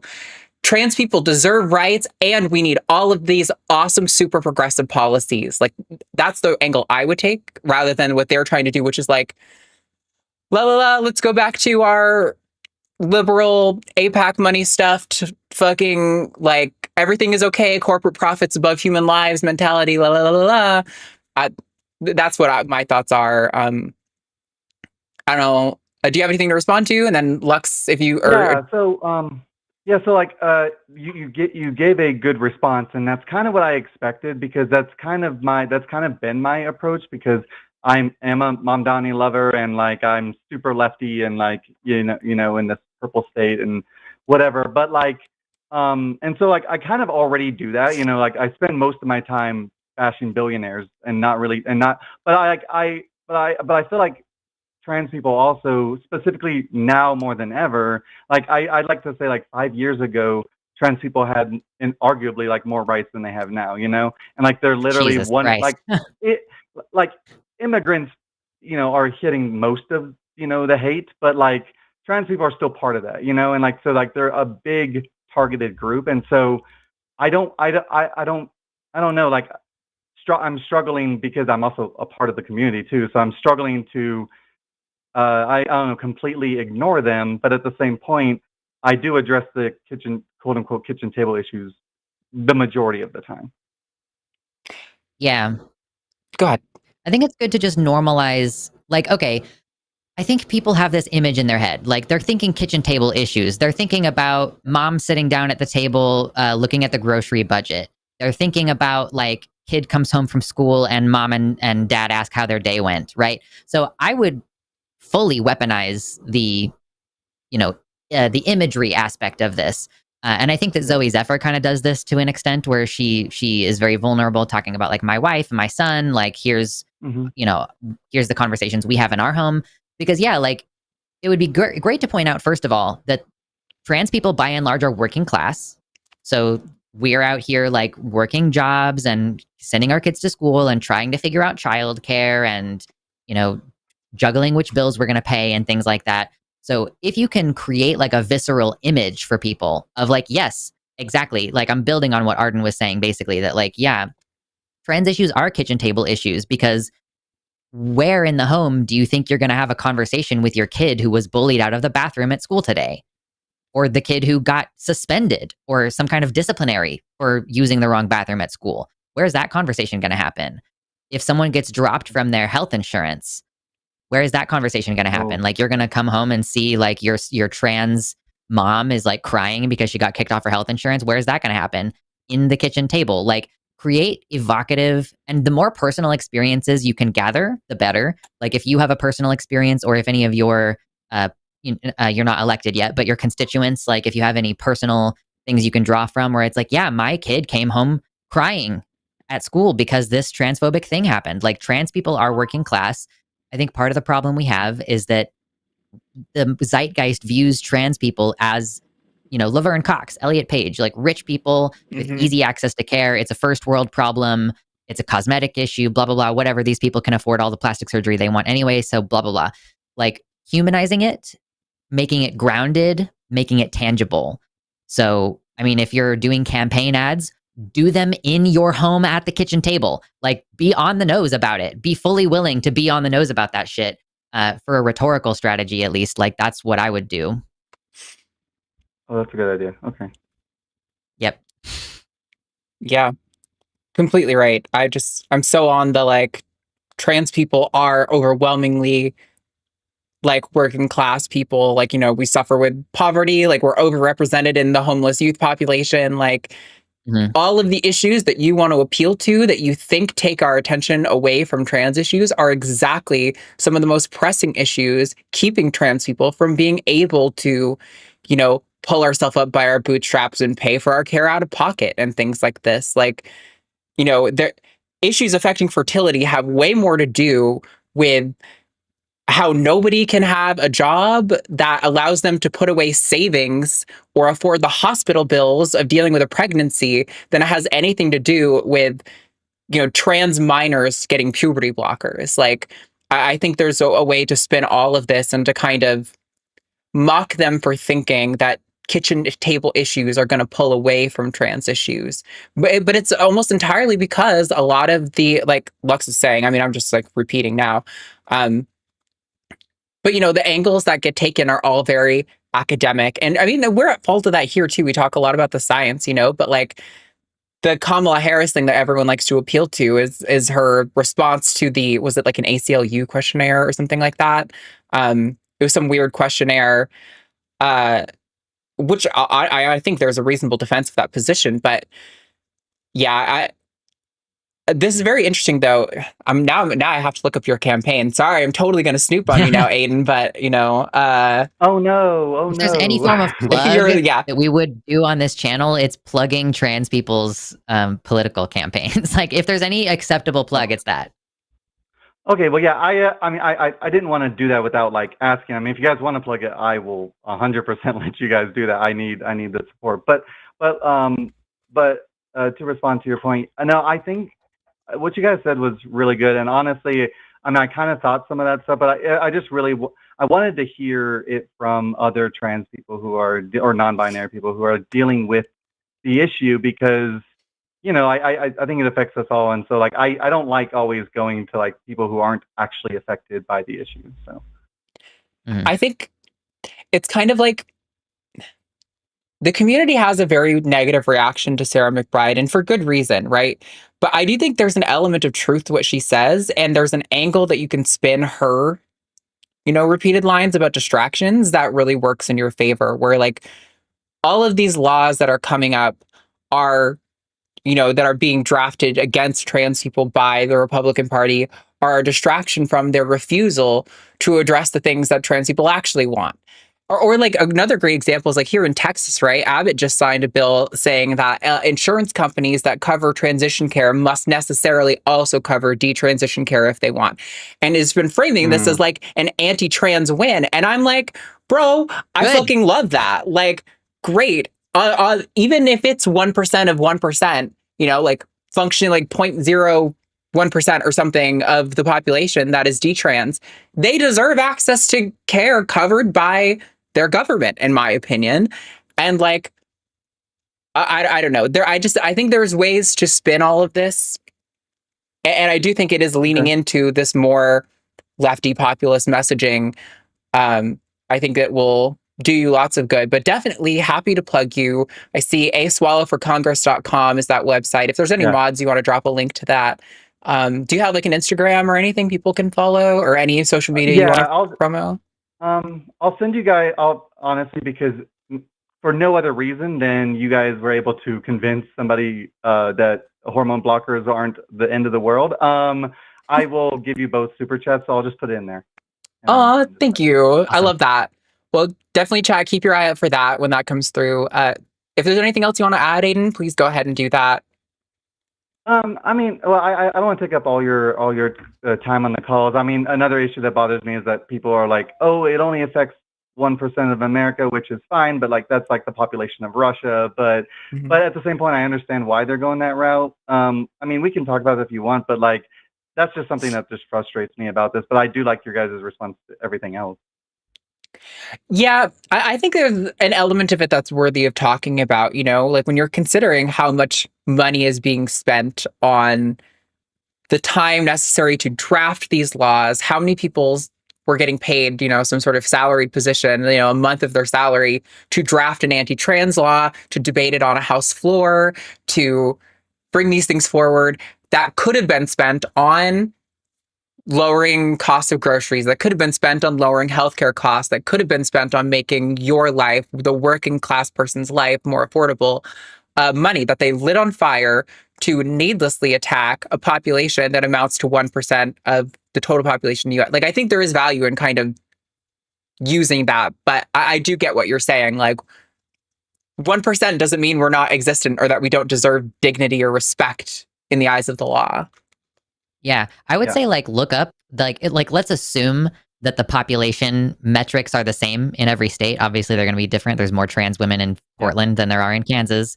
But like for the sake of this, like okay, the population of Arizona is this number, which means that probably we have around this number of trans people. And guess what? That's not an abstract number. That's the entire population of the city of blank city in Arizona. Like, so what are we just going to say that if that entire city got wiped off the map that we wouldn't care? We wouldn't care about those children. We wouldn't care about those taxes being paid by those people, like the stimulation of the economy that they do by living in our great state. And like, you know, hammer in that like people are going to move away and people are not going to want to come to that state if they draft anti-trans legislation. Like, this is bad for the economy. It's bad for our whatever limited tourism shit you get in Arizona. It's like not the most popular destination, but you know what I mean? Like, hammer on those aspects that are like, this is, yes, a small number, but not an insignificant number. No matter how small the number is, those are still my constituents. Like, I don't care if there's only one person who has spina bifida. I'm going to try to get spina bifida benefits in their healthcare package or what the hell ever the issue is. So yeah, those are the things that I would do if I was running for office. I should be a political consultant. Awesome. Yeah, no, I mean, thank you very much for your guys' input. I'm sure you'll see me on the news at some point once Fox News realizes and they hate mail me for trying to go to Congress. But any press is good press. I appreciate it. Exactly, right. But I appreciate both of you, and like I said, I don't want to take all your guys' time because I know you have more spicy calls to get to and more people to change their minds. So, yeah, thanks for calling in, Aiden. I really appreciate it. If there's anyone else watching who's in a similar position to Aiden and you want thoughts of trans people on stuff, like genuinely, please reach out. I have so many thoughts, and given my work history, I can't exactly probably get into politics, and so but I do discussions with people on this for a living, and I think I probably have some useful insight. I think we had some good discussion here. So thank you for calling, Aiden. I appreciate it. You have a wonderful rest of your day. Yeah, you guys too, and thank you for taking my call. Cool. Bye. Yes. Good luck. Cool. I love seeing more trans people running for office. I know our very own Josie Caballero is very involved in getting lots more trans people running for office. So we love to see it. Also, check out Josie's campaign website. Donate to Josie as well. Yeah. I also think Zoe Zephyr is doing like 15-minute she was scheduling like 15-minute calls with people who want to know how to run for office as a trans person. So like if you want to go look at Zoe Zephyr's Blue Sky, I think, and see if she's still actively doing that, it might be something where there's like a nominal fee, like a consultant fee, you know? But yeah, so there are plenty of people having those discussions and supporting folks getting involved. And I would love to see, you know, not just trans people, but like lots of underrepresented people getting in office.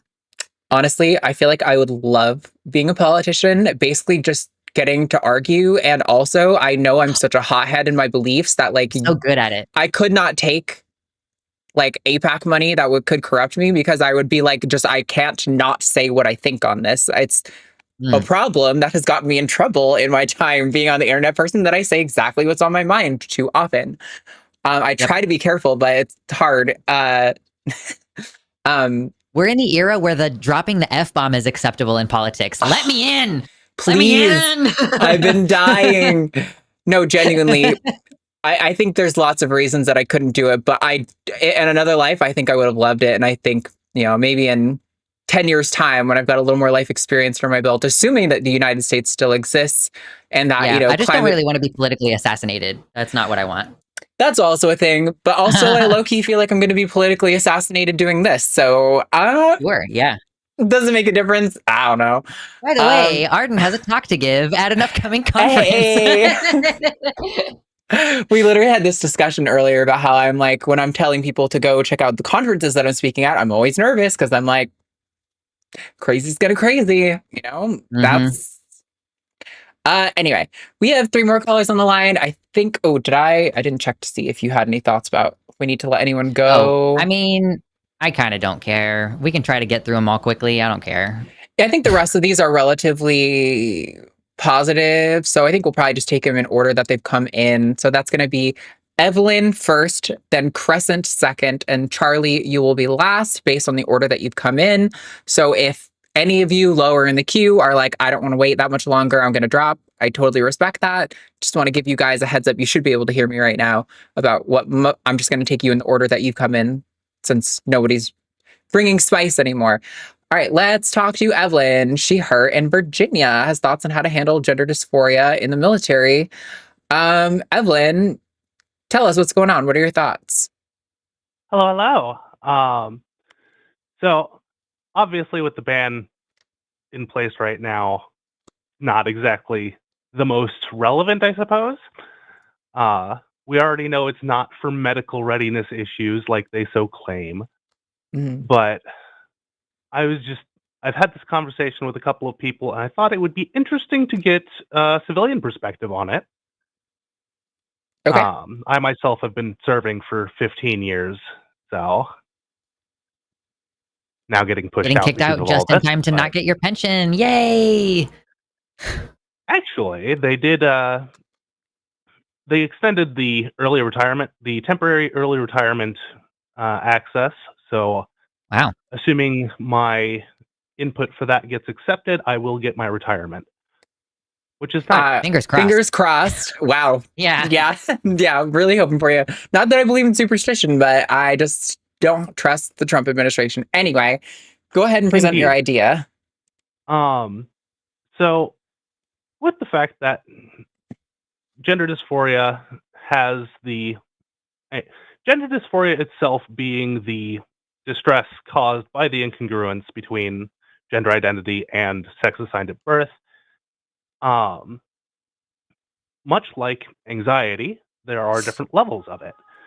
So you have the way the military treats anxiety. If you have a lesser severity, they will get you the counseling you need, or if it goes to medication, you can do that. But if it gets to a point of severity to where it's severely hindering your capabilities, you can get separated for that. And I think it would be fair to treat gender dysphoria much the same, because for the lower levels, sometimes people might just need the social transition aspect, and that can assuage the symptoms. But as they become more significant, they can hinder your performance. So,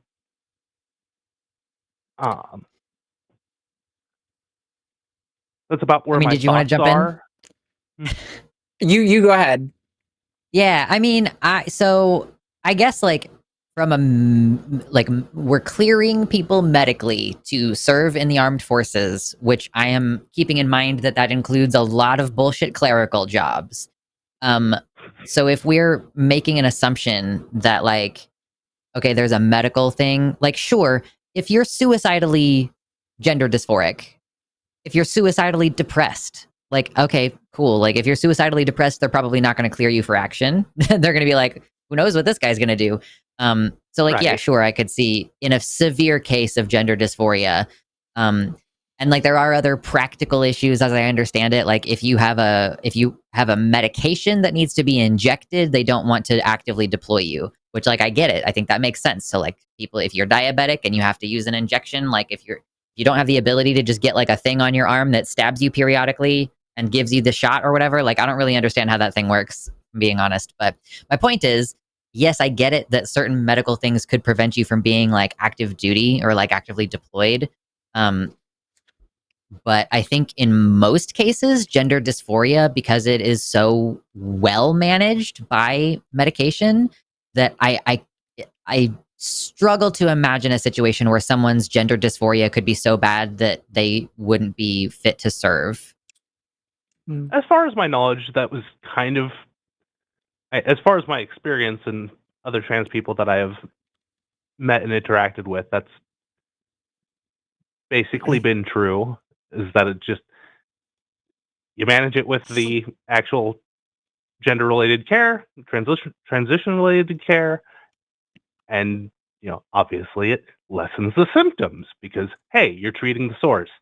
But interesting thing on the injectables, I actually was on a ship a few years back with somebody that we were on a mini deployment, and they had their injections. Granted, the actual syringes needed to be held in medical, so they had to go to medical for their injections, but it was a weekly injection and there was no issue. That's awesome. And it feels like that should just be the procedure. Like, what's so hard about, I realize there are certain conditions where that's just not going to be an option, and so that's just not an option in those conditions, and that's fine. But where it could work, it just seems so unreasonable. But I think this kind of ties back to, the whole thing that we were talking at the beginning, where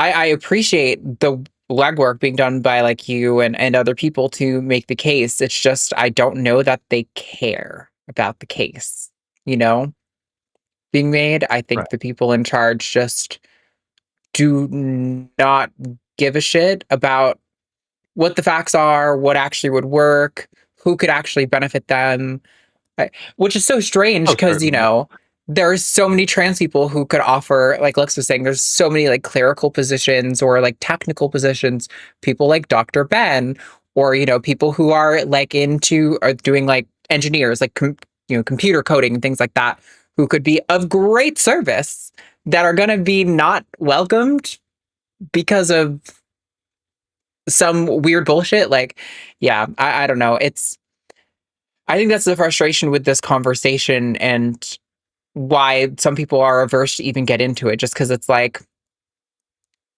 yeah, I don't know.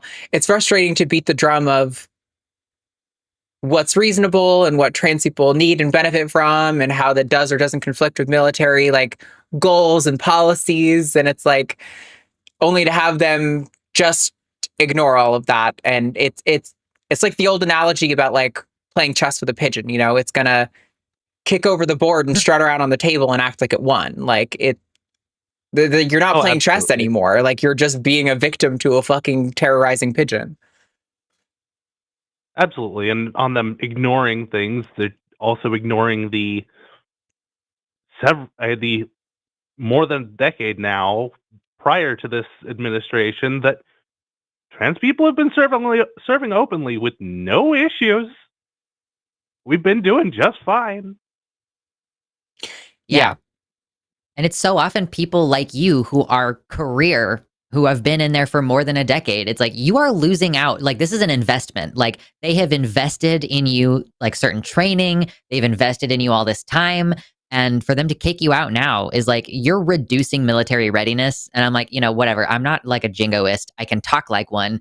So I'm like, yeah, you're reducing our military readiness. You want to take out these like specialized people with like specialized skills in high ranking positions where we rely on those people for our military readiness. And you're going to try to like, you're literally kneecapping like the people who you need the military in order for it to run functionally. A military is not comprised of a bunch of foot soldiers. It's comprised of a bunch of officers and, like you said, engineers and like doctors.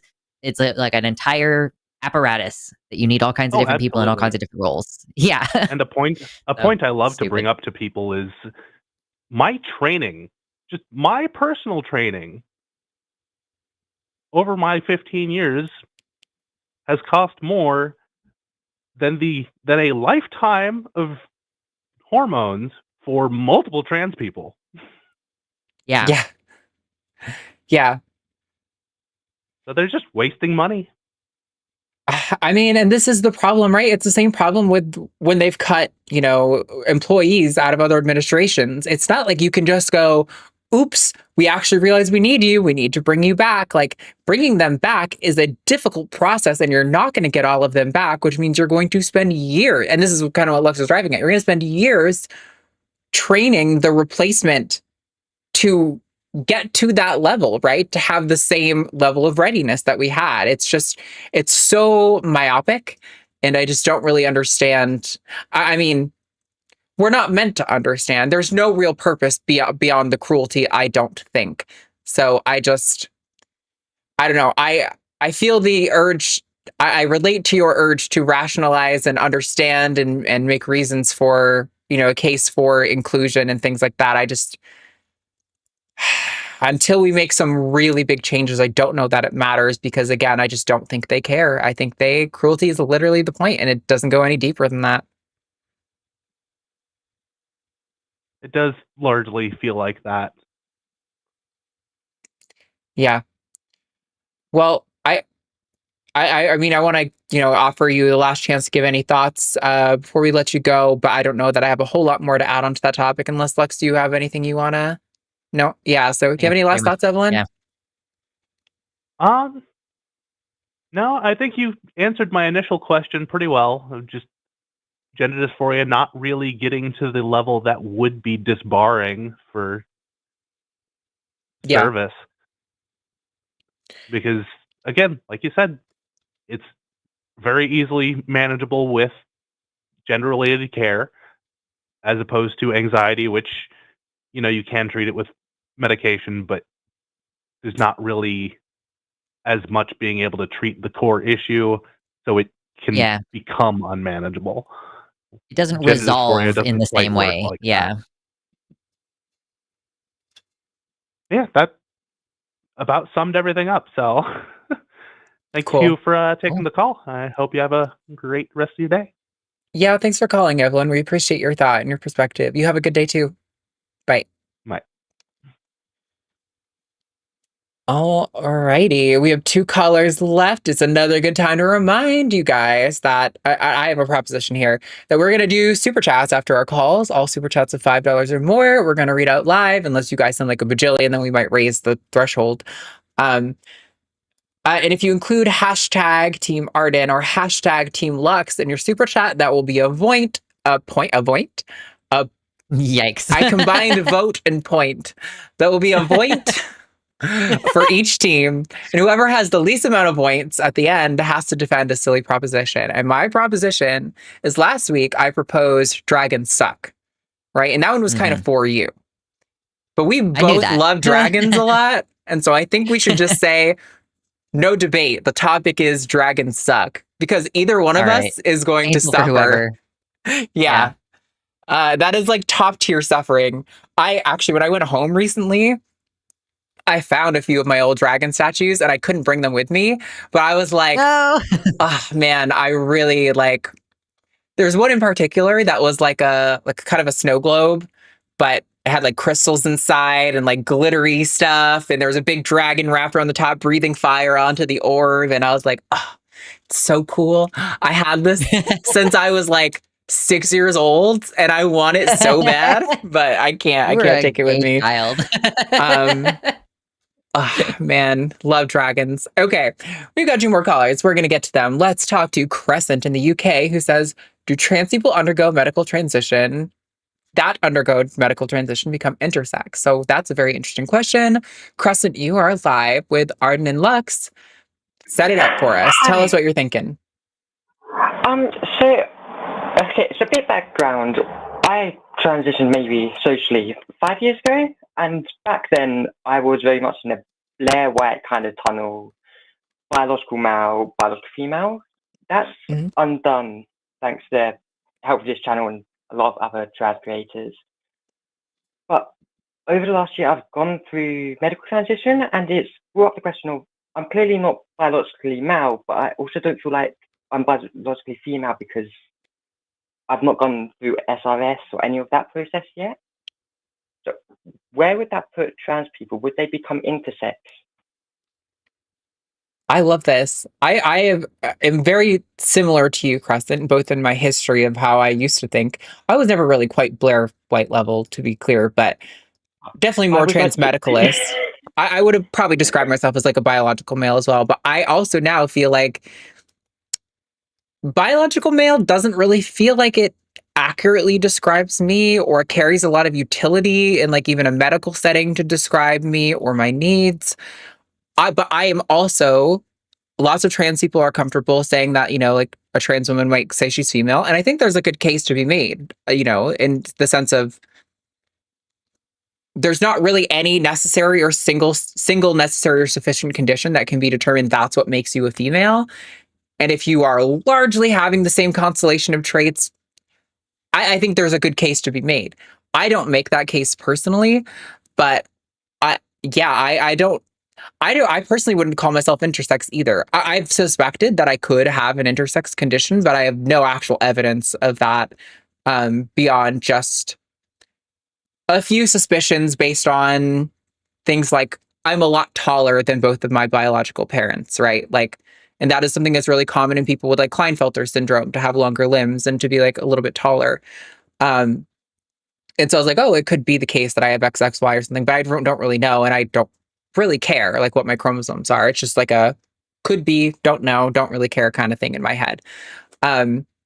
Yeah, I don't know if there's a good answer, honestly. And it's part of the reason why I find biological sex so reductive as a category, because it's like, there are just, unfortunately, even if we remove trans people and just talk about intersex people, some individuals who you cannot cleanly put into a biological male or biological female category. And some people try to say that, oh, well, it comes down to the production of gametes, but those same people will often say that someone with Swyer syndrome is male, even if they have birth, like give birth to a fucking child. And I'm like, at that point, what you're describing as biologically male is functionally useless. Like if it can describe somebody who is very obviously a cis female individual, it just doesn't make any fucking sense.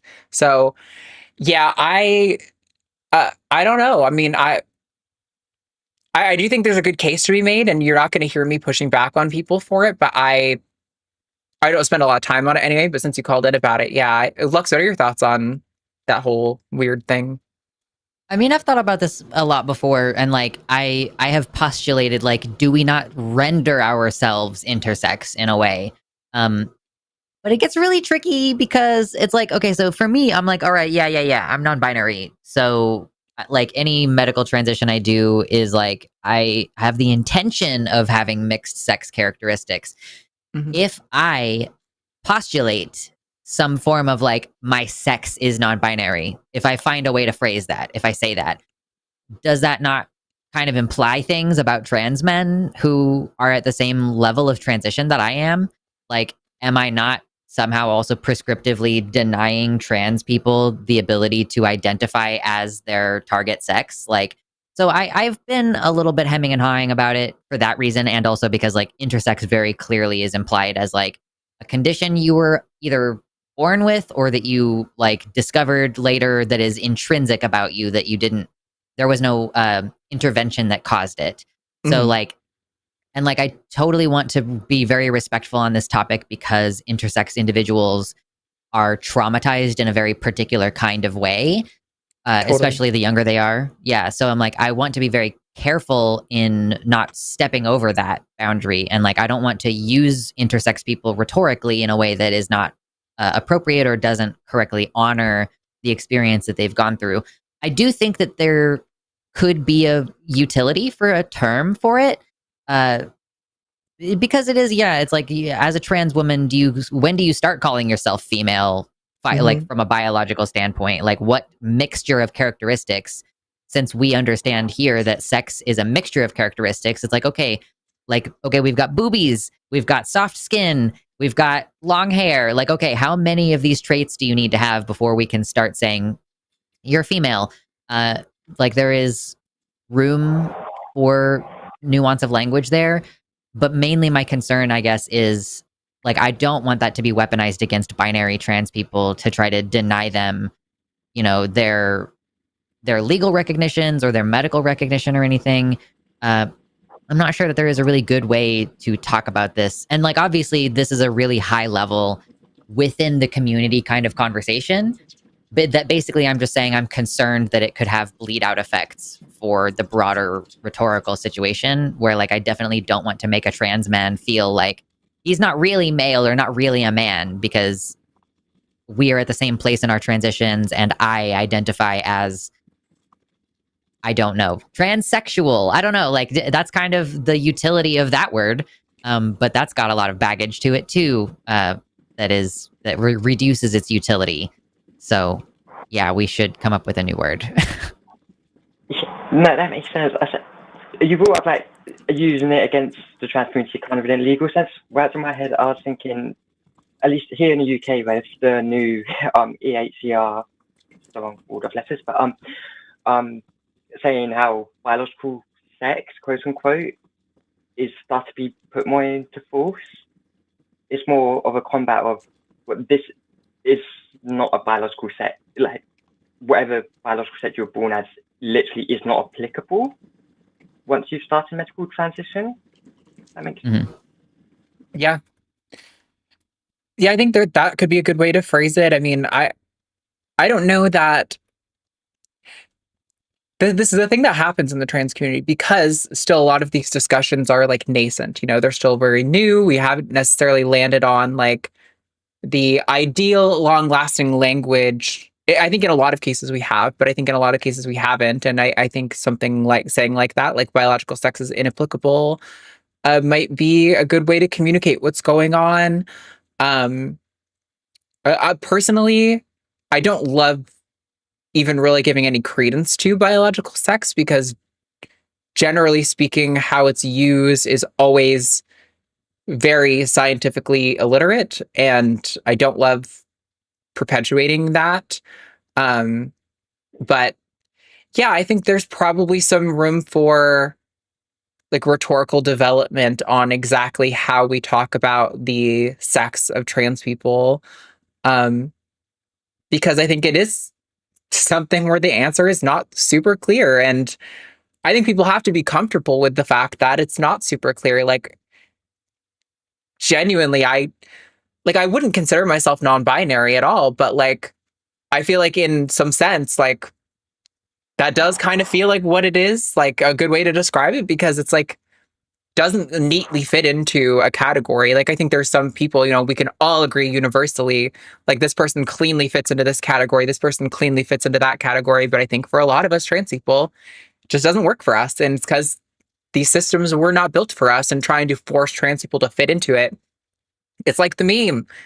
You guys know the meme where the guy's like, the circular block goes into the circle hole, the triangle block goes into the circle hole and the girl on the side of the screen just like having He's a panic like, attack. freaking out. Yeah, as he's putting the wrong shapes into the same hole. That's what it's like trying to force the trans block into the cis hole, and it just, that's gonna get clipped. It just doesn't work. Yeah. Okay, yeah, no, that makes sense. Like, it's more a pretty much global systemic issue of how we label stuff in itself than anything else, I'd say. Yeah, I think there's lots of things that, this would apply to too. Like I've said many times on this channel, a lot of times when we have this discussion, people think that I'm functionally saying that the biological sex idea is useless or something equivalent. And that's not at all what I'm saying.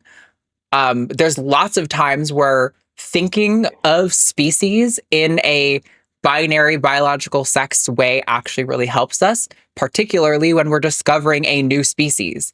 Being able to identify which member is contributing the small mobile gamete and which one has the large immobile gamete is actually really useful for us to understanding the morphology of that species. But as we have found time and time again with species after species, that is really only a heuristic that helps us start to wrap our head around what we're looking at the species. And then we start to find out that, this particular species is actually a little more complex. While sure, the female seahorse does produce the large immobile gamete, she deposits them into, the holding sac of the male seahorse, who then fertilizes and grows those over the course of whatever time period, or I don't know how that works. I don't know how seahorses work. Don't cite me as a seahorse person, please. My point is just that we can acknowledge the utility of these things, right? And still reference them. It's really useful in a lot of research papers. We don't always have the ability to break down every identity category of a group. So it's worth saying at the beginning of a study or something like that, like ovipositor. Thank you. I see that in the chat. Yeah. Sorry, I'm kink no, it's posting great. in the chat. Leave me alone. No. It's great. I appreciate it. I think it's worth pointing out that, like, sometimes in research, like, we could add an addendum to the beginning of a paper saying participants in this study were categorized under the assumption of like a binary biological sex model for sake of convenience, but we acknowledge that that doesn't necessarily capture the full scope of our participants' biological lived experience or something like that. Like, not saying they have to say that exactly, just pointing out that these are useful systems. They developed for a reason. We talk about biological sex for a reason, but it's really reductive to make assumptions that every individual is going to fit into a category designed for populations. Yeah, no, that makes sense. Cool.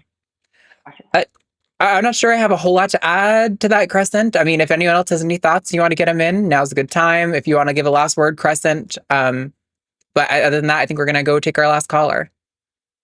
Yeah, I have two really quick things. Okay. Arden, I just want to thank you. You and Forrest have given me back my voice in combating trans issues. Aww. Especially when you pop off, it reminds me of how I used to be when I had racial issues. It's no, there's no time for it, kind of thing. Yeah. Also, do you happen to have a bibliography of your references at all? So we don't actually, although recently Vice Rhino and John Gleason have started to develop a ChatGPT model that is specifically trained on the research of the academic published peer-reviewed research around trans stuff. And so I know one of our mods posts Vice Rhino's research link tree in the chat a lot. That has a lot of good studies. I wish I had somebody who could follow me around and put up a little thing of every study when I say stuff, because I've read so much of this, but I don't have it all on hand all the time. Although I would like to start contributing more research to that GPT model and maybe start putting that in the chat for people. So I know there's lots of people in our chat who are going to be flaming over the fact that it's AI, but it could be useful for helping people get a grasp on and summarizing and kind of making it easier to digest the broader concepts that are conveyed in a lot of these research papers. So We're working on stuff. I can't tell you I have like a timeline or anything that's like on the way out though. But I would recommend the Vice Rhino thing. I know a bunch of streamers have research paper documents. If you Google a comprehensive defense of trans people musicotic, there is a Reddit thread that is aging now. It is not, a lot of those papers are not as reliable as they were when the show started, like 4.5 years ago. But there's still some good stuff in there that I think can be really useful. Also, I'm going to not recommend that you use any services that get you around paywalls, because that would be wrong. But, you know, those things do exist. So, yeah, those are my thoughts on that, Crescent. Thank you for taking my call. Yeah, thanks for calling. You have a good day. Or night. Bye. Bye. Guess it's like 10 p.m. in the UK. Yeah, it is. Jesus. I'm still used to being in Kansas and doing my little 6 hours ahead. That's just like the locked in number. I'm like, yeah, they're 6 hours ahead, but now it's 8. Ugh. Yeah, that's I'm always on 6. Although there's like a period of a month at the beginning of the year where it's 7 hours. Because I know that daylight's different. Yeah. Yeah, that's screwed Katie and I on timing before. All right, last caller of the day before Super Chats is going to be Charlie, pronouns they, them, also from the UK. Says grandparents are affirming, but they have doubts about quote unquote trans ideology. So, Charlie, let's bring you in live to talk with Arden and Lux and tell us what's going on. Hi, can you hear me? Yep, coming through. Okay, great. Sorry, I'm just a bit more nervous than I would be because I've been listening to the line for a while, and you know, when you said the shit about you know, trans men being forced to develop boobs by not having access to puberty blockers. I mean, I am non-binary, but I really hate my boobs, so that was a bit triggering. But anyway, I mean, but saying that does help me kind of be like, that's what happened, and I'm fine now. But basically, what it is my grandparents are both kind. I mean, at least my granddad. My granny doesn't talk as much about her politics.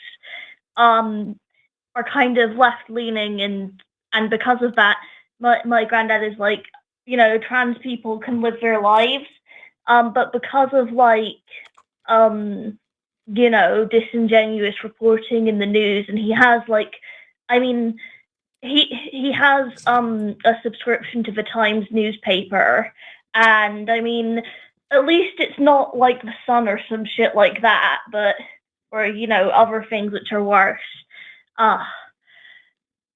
But because of that, he's kind of, when I talk to him about my identity, he has said things like, he seems that he has this belief that trans activists are trying to deny the reality of sex by wanting to be identified as their gender, and things like, and also just, I'm not sure if it's a different case because of the way he framed it, but recently there was a case back home in Scotland where, in Fife, just north of where I used to live in Edinburgh, where there was a transphobic nurse who refused to change or do any work whilst a trans woman who was a doctor was around.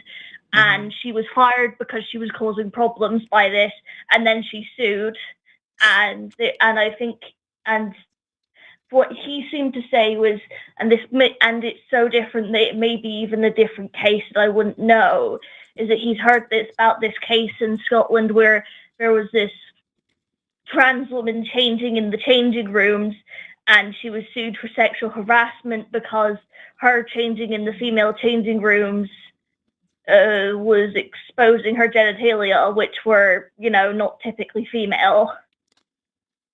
But I think that might be two different situations, because I remember the one about the changing rooms. I read about that one, and I think the issue was actually that they were willing to accommodate the nurse who complained by giving her a different place to change. They were like, sure, if you have an issue with this trans doctor, absolutely. we will provide you with a separate changing area. And like, she still was not happy with that.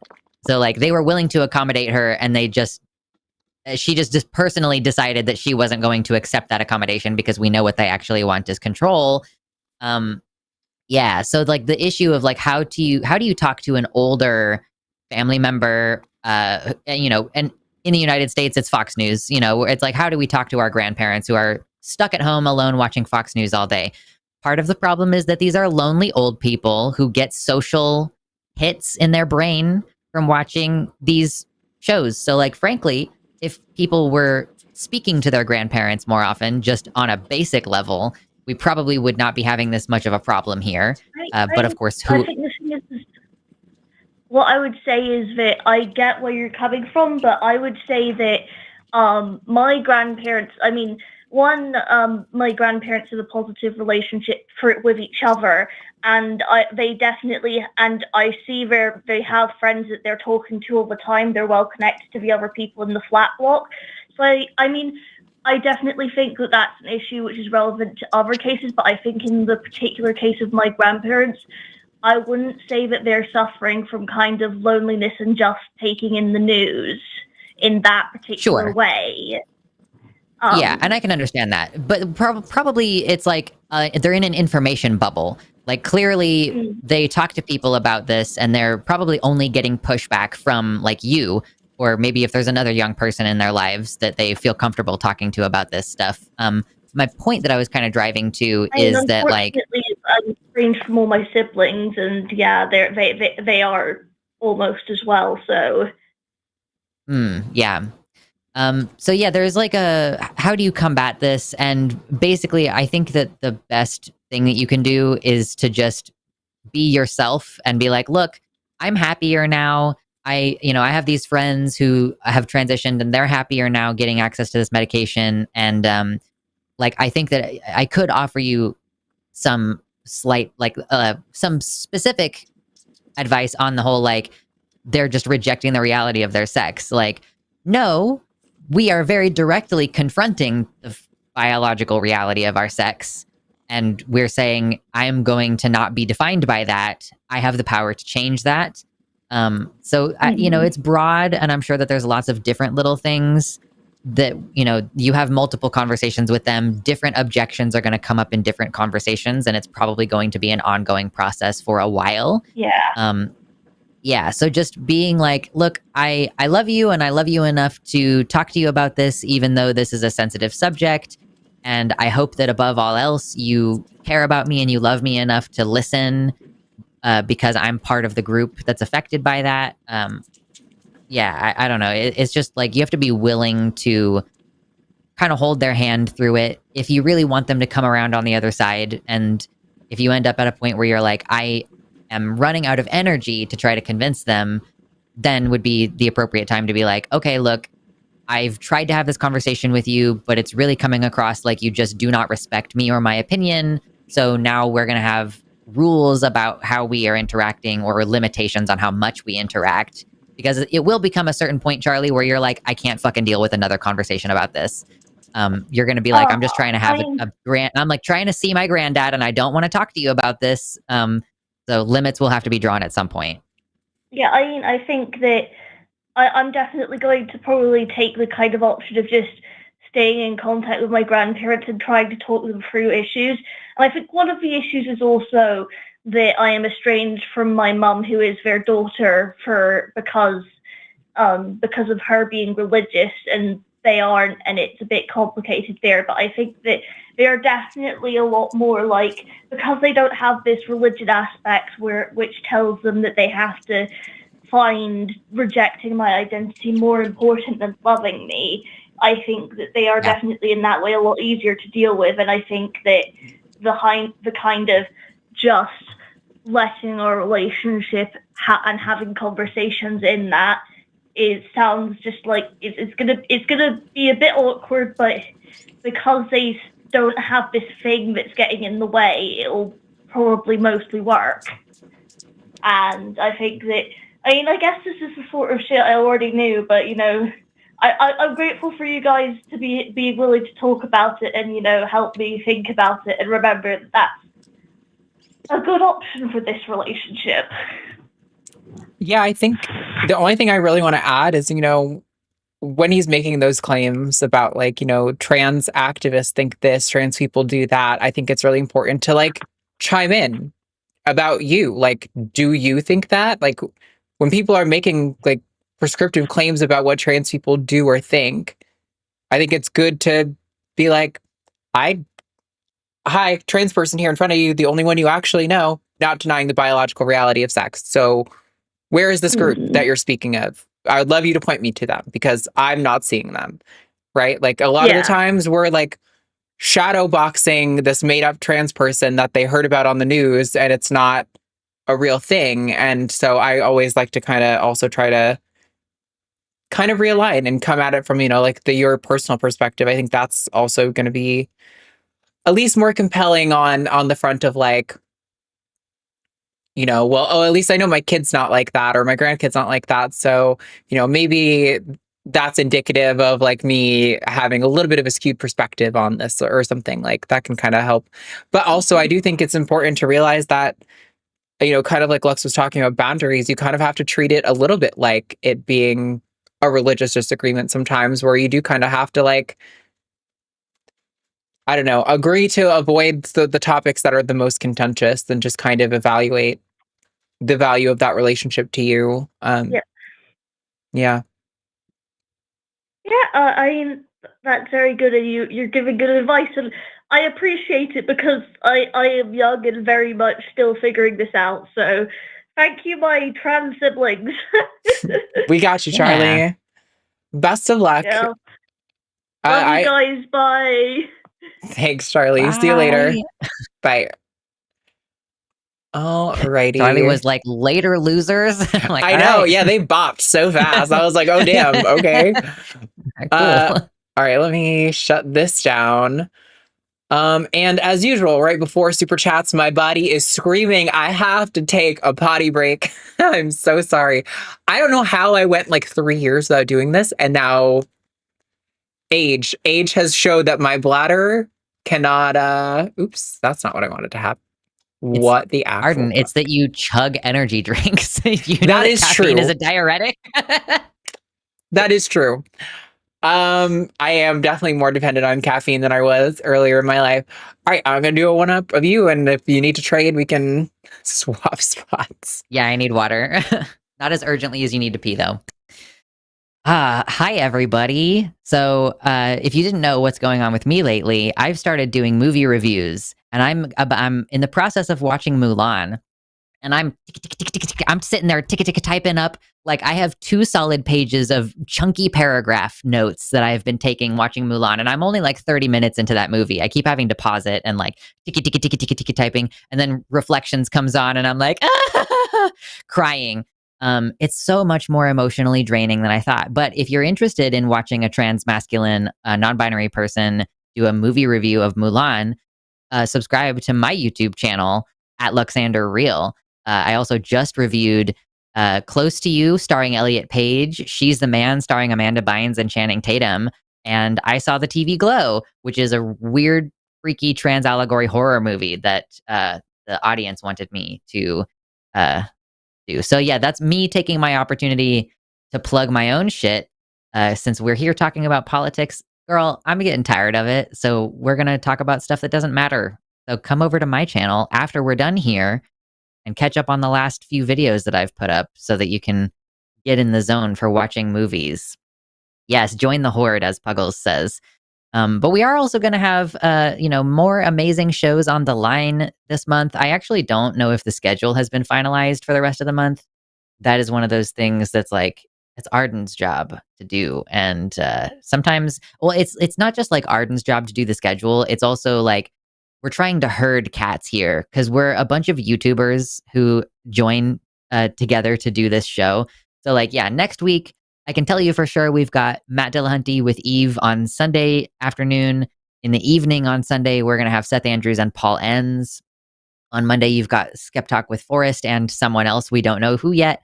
Chewed Gum next week, we'll have Alyssa and Taylor, our new co-host. Taylor is just going to be on Chewed Gum the entire month. If you want to see our new host, And then the hang up with Matt next week on Wednesday, of course. And then I do not actually know who's going to be on TACIS next week. So, yeah, it's going to be exciting to see who's on the show. Hi. I was just telling them about the other wonderful programming we have. Yeah. I think we were waiting on Josie to fill out her form. She had taken like a nice vacation, which good for her. I don't think I remember to update it since I heard she was back from vacation. She was away for like 2 days where there was like no cell service. And Jimmy and I were both like, Josie's really fast to reply. Like, normally I'm not going to be like this about someone, but I'm actually in this case concerned. And then she was like, oh, I was just away on vacation. I was like, oh, okay, good. Oh, I'm happy for you. Absolutely unplugged. I love that. Yeah. I'm just going to grab water while you vamp. Yep. All right, everyone. Oh my goodness, how are we all doing? I see lots of talks about seahorses and stuff in chat after that comment. Listen, I'm not a biologist, okay?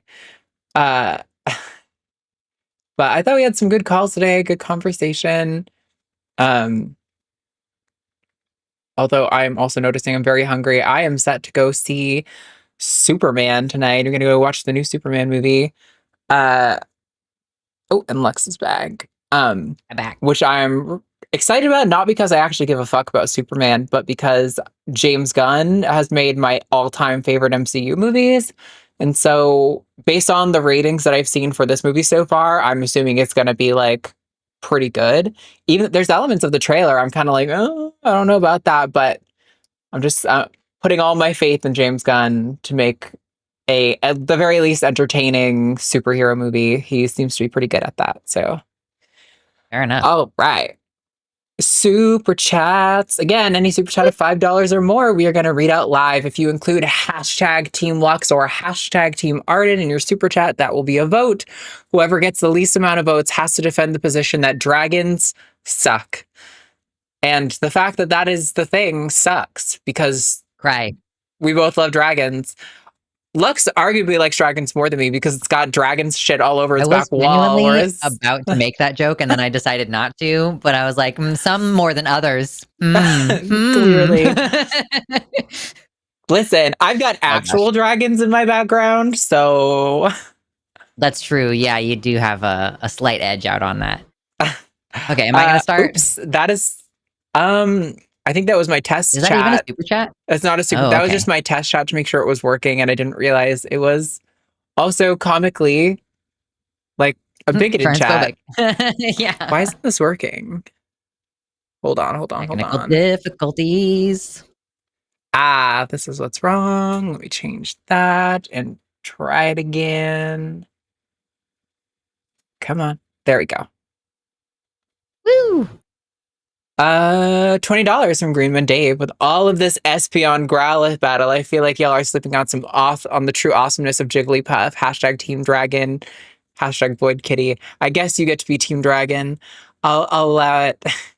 I have to go get him now. That's my commitment that I've made. Is if you guys mention him during the super chats, I'll go get the stupid cat. Poor Void Kitty. Poor Mitternacht is being paraded around for you guys. Honestly, though, I do love a Jigglypuff. There's a really cute illustration of a Jigglypuff, like with curly hair on its phone, like walking, like strutting like a model. And I've used that on like a few accounts as my profile picture before. I love all the pink, dopey kind of looking Pokemon. Like a Slowpoke is also really good. Let's do another one. While we wait, 20 pounds from Jackie Greenland. Greeting from the amazingly queer city of Berlin. Ooh. Kitty said no. Kitty said no. I don't know where he is. Ooh, Kitty vanished. Yeah. Honestly, like all black cat. Not very often. Could totally hide. I get it. Yep. He's like under something or something. I don't know. I got rid of some of his boxes that he likes in the living room. So he's probably mad at me. I put them in the recycling finally. I started to read this one, but I only got a few words in if you want to take it. All right. 20 pounds from Jackie Greenland. Thank you. It says greeting from the amazingly queer city of Berlin, where I am dancing for the weekend. It's nice to be away from the hold my beer game to LGBTQ plus rights the US and UK are playing at the moment, if only for a little while. Hashtag Team Arden. Jesus. The relief of being in fucking Berlin during the second global Nazi uprising. Yeah, the UK is arguably worse on certain elements. Like, I just was seeing about some law they were passing about, like, Palestine protest action, like, being restricted. I don't want to say too much because I'm probably going to not accurately represent it since I'm not a UK citizen, not plugged into that at all. But it's really, I know they have very reduced free speech rights compared to the US, and it sounds like it's getting worse. So, very scary. Yeah. The slap suit type thing where they're just like, J.K. Rowling can threaten you with legal action and you have to issue a formal apology and retraction. Yeah, it's so fucking... honestly, I'm surprised we haven't seen Trump be like, you need to do that here now too. You need to apologize to Mr. Trump. Like, oh my God. Sure. True, yeah. 5 pounds from Sean Isherwood. The topographs of irreflexive graphs has 5 truth values, where a truth value is sub-object of the terminal object. Topoi generalized set theory.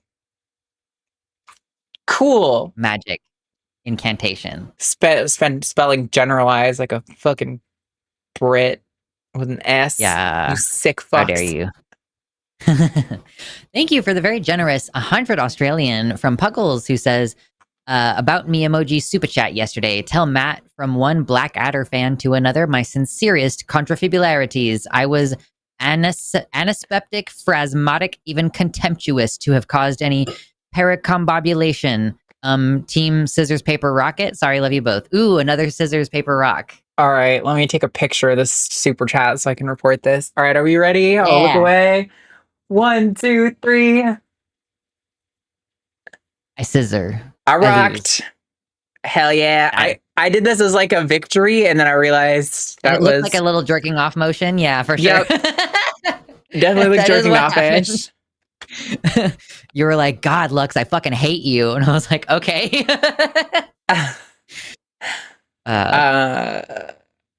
Okay. Thank you, Puggles. While you were away, I mentioned that I liked Jigglypuff.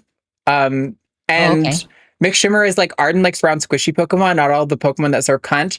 Excuse you, Jigglypuff is the essence of serving cunt, okay? And Nobody yes, who never cunt, watched the show. For real, serving cunt is the most transgender thing you can do, and she's doing it. It's beautiful. Yeah. This is me. 5 pounds from doo-doo mixed stinky poop poop. 5 pounds to the left woke cult. Hashtag team obviously Lux and not Arden because she sucks and is objectively wrong about Espeon being the best Pokemon. Hashtag love you soon.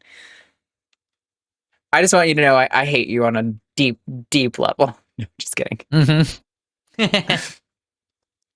Thank you for the $5 from Legally Mod. My legal name and gender change were granted on Monday. Yay. Yes, the judge agreed that assigning me as male at birth was a mistake. Hashtag team Arden. Hell yeah. Nice. Love that. That's really exciting for you. Legally Mod is also like a really great username. Yeah. It has the same like phonetic thing going on as Legally Blonde. So it's real good. Yeah. I love it. 5 pounds from Sean Isherwood says, the thing with topoi for me is that they give solid examples of non-classical logic. They just have different axioms to classical logic, and that's okay.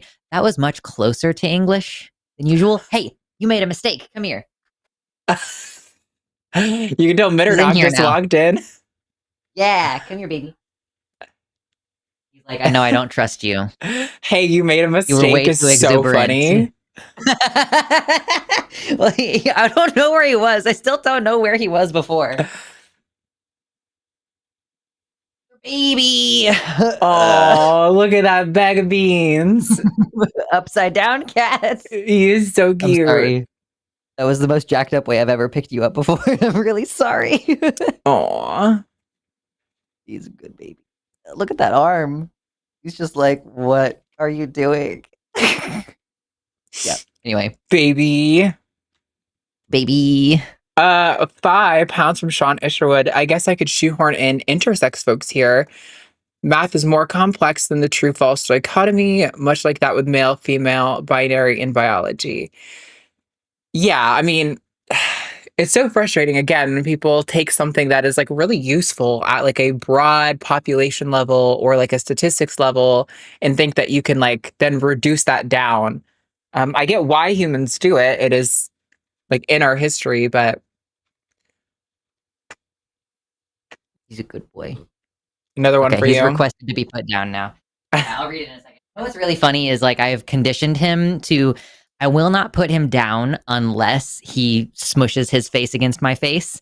Like that's the rule. So I don't necessarily put him down every single time he does that, but he must do it in order to get down. So it's usually like twice that he'll do it. And so the second time I'll put him down. Yeah. So, very occasionally I'll pick him up and I'll hold him for a second and he's like, okay. And then he just like smushes his face and I'm like, okay, you're a good boy. I'll put you down.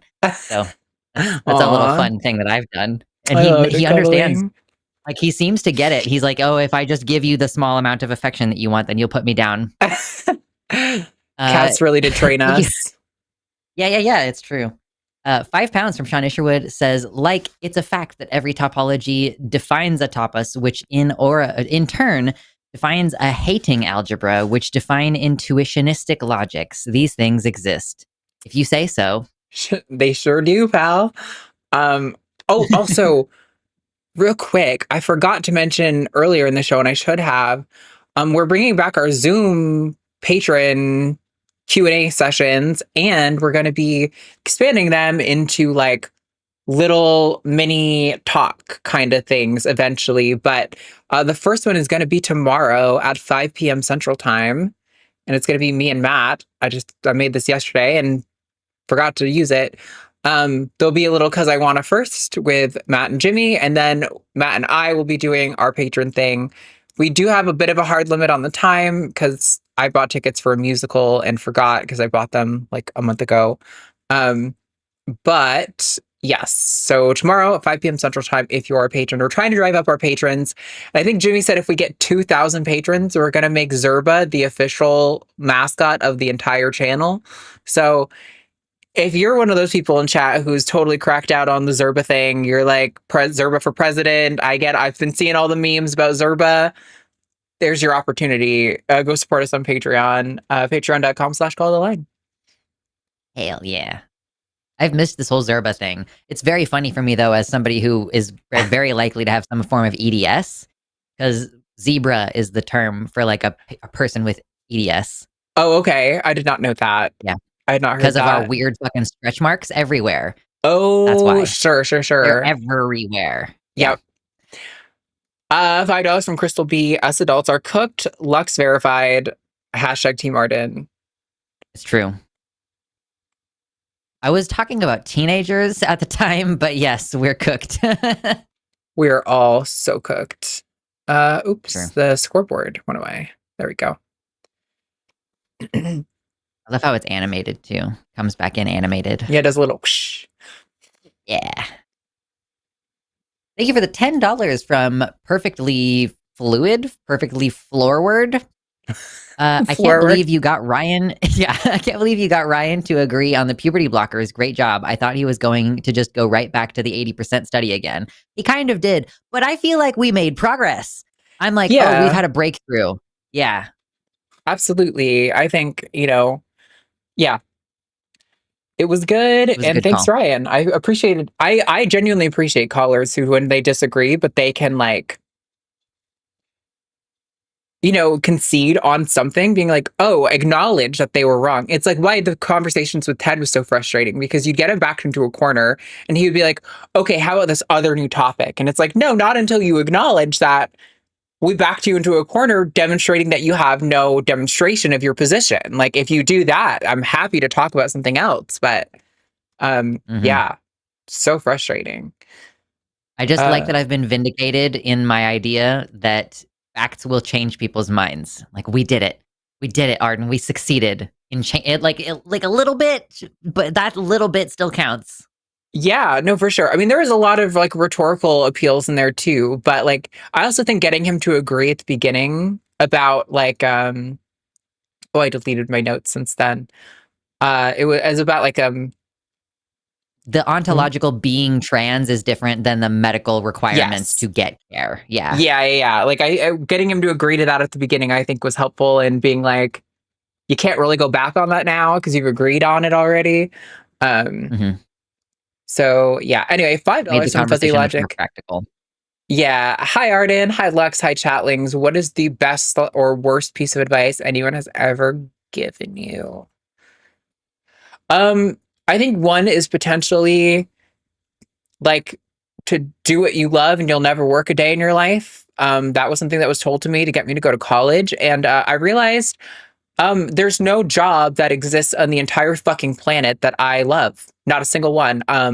I hate it all so much, and I would rather have a job that pays me well, that works with my brain dysfunctions, you know, my executive dysfunctions and stuff like that, that allows me to at least live comfortably within like certain, you know, within my means.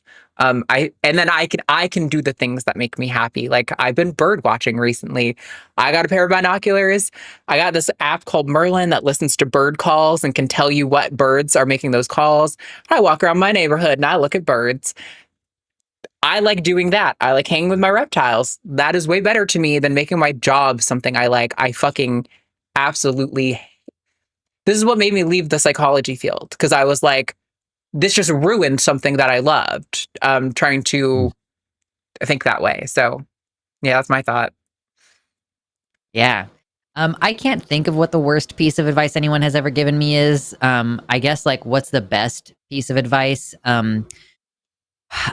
This might not make any fucking sense to anybody, but I took OSHA class, and I have like a lifetime OSHA 30 certification from doing this class. And one of the best things that I took from that class, surprisingly, was don't ever pick up something you could sweep up, and don't ever sweep up something you could vacuum. It's really good advice. That makes sense. Yeah. Yeah. Don't make it harder like on yourself. in there. Yeah, exactly.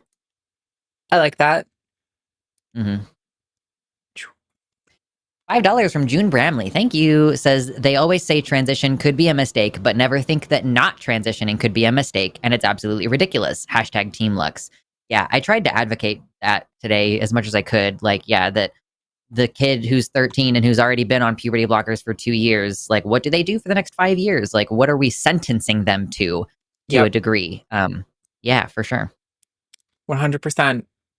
I like bringing in the irreversible damage thing. I've done that like quite a few times on that topic, and I think it's really compelling, since that's like the thing they like to say. Be like, there's just as much irreversible damage to trans people as there is to cis kids who might go through that hypothetically. Yep. $10 from Kelly, Detroit Atheist Queen King. Kelly King, Detroit Atheist Queen. That's funny. Can't wait to meet you at NanoCon. Hashtag Team Arden. I'm so excited to meet you. If you guys don't know, NanoCon is the Nashville Nuns Convention. It's a Tennessee convention for atheists, and I'm going to be speaking at that one as well. So that is the last weekend of the month, I think, the 25th and 26th. So if you are in that area and you're not a murderer and you are an atheist and you go to the convention, you can go to the convention. Yeah. Thank you for another $5 from Perfectly Forward. The DNC keep trying to blame everyone but their own strategy for why they are losing. Trans people can have kitchen tables as well. Hashtag Arden.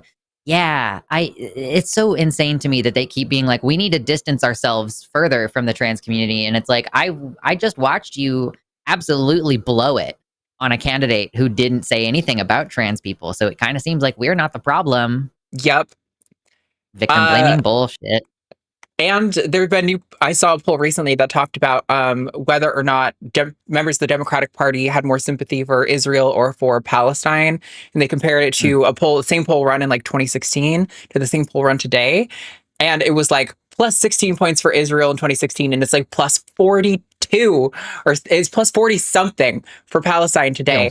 That is another huge issue. The DNC repeatedly is like fucking simping face down, ass up for Israel, and it is getting them royally fucked all over the place.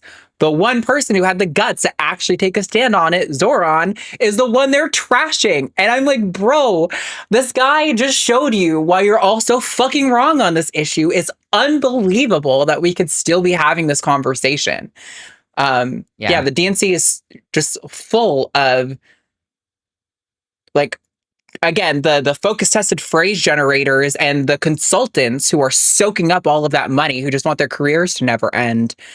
Fucking like, so much contempt deep in me for, we rallied hard behind them for the election because obviously Donald Trump winning was going to be a worse outcome. But like at no point was this like an endorsement of the Democratic Party, and like whatever resentment and distaste I had for them amplified like massively, and has continued to be with how they responded to everything. Hakeem Jeffries genuinely needs to vanish off the face of the planet. Like, such a hindrance. Chuck Schumer, bleh. Gross. You. No, this one's me. Sorry, I talked a lot. Do you want to trade off? I'll do it. If you want it, take it. Go for it. Sure. Give it a whirl. Thank you for the 20 units from Mr. Boricua 10. British. Oi, I missed most of the show today. We'll watch back. Hope y'all had a better week than I. Here's some money for my digital mates. Buy around on the house and maybe a cuppa after. Void Kitty. I've never in my fucking life heard a British person drop the T in the word after. You say after. That's the weirdest part of that whole thing. Anyway, thank you for the vote. And yes, I did just remember when I went to get water that I have to look forward to the second brew on my flower coffee, or my flower tea, not flower coffee, flower tea. So, because you can use the thing more than once. So yeah, looking forward to that. I've never heard like flower tea or bloom tea. Is that kind of like like yerba mate kind of stuff? I have a friend who used to drink yerba mate is. Okay. Basically, like I found it at the World Market the first time I ever saw one, and you get them, and they come mostly as a like a tight little compressed ball with like a string wrapped around it, so it's slightly weighted so that the bottom part will stay heavy while the top part like opens, and it's literally like a blooming flower. Yeah, with like tea leaves packed into it. I love that. They're so cool, and you buy it with like a little clear glass teapot. At least that's the one that I got at the World Market. I got a little tiny one that's only like 1 cup worth. But yeah, it's quite soothing. If you're already doing a tea ritual, it's like, oh, let me just make this even more beautiful and aesthetic and pleasant for myself. That sounds really nice. The yerba mate thing I've heard is really high in caffeine content, but I had a friend who did it. I didn't mind the taste. It is very earthy, which can turn off a lot of people, but it's like you fill this like cup with the tea leaves, and you like create a little cavern at the bottom. You fill the whole cup with tea leaves, and you pour the hot water into the bottom. So it's like brewing the tea upward, and then you can like pour more water in later, and it's like brewing the rest of the tea on the top half, and that way you get like a longer lasting caffeinated tea. But yeah, it's definitely a very different thing. That was just the only time I'd heard of reusing tea, which is cool. I actually just learned today, like I was reading about it, and like you actually can reuse tea leaves for up to two times, like depending on what tea variety it is. But like it has a different flavor and a different evolution. It's a way to get more out of your tea and to like get a different experience. And I buy really expensive tea leaves, so I would rather have more out of it if possible. So yeah, reuse your tea leaves like twice. That is new information. Cool. Yeah. I think this one's you. Oh, yeah. $10 from Joshua Everett. Hello, host and chat. And chat friends, boo to all the bigots and boys who think philosophy and word games are more valuable than people. Today, I am definitely #Team Arden. Also #Team Mimikyu, just because. Mimikyu is cool. I can fuck with Mimikyu. Creepy little guy. Yeah. I like creepy little guys, so that's fine. I love creepy little guys. Well, I'm going to retract that because now I'm going to have a problem with creepy little guys. Little goblin guys. That's different. Yeah, and like, I'm generally referring exclusively to queer people when I make a statement like that. Like, please, no creepy little cis guys. Yep.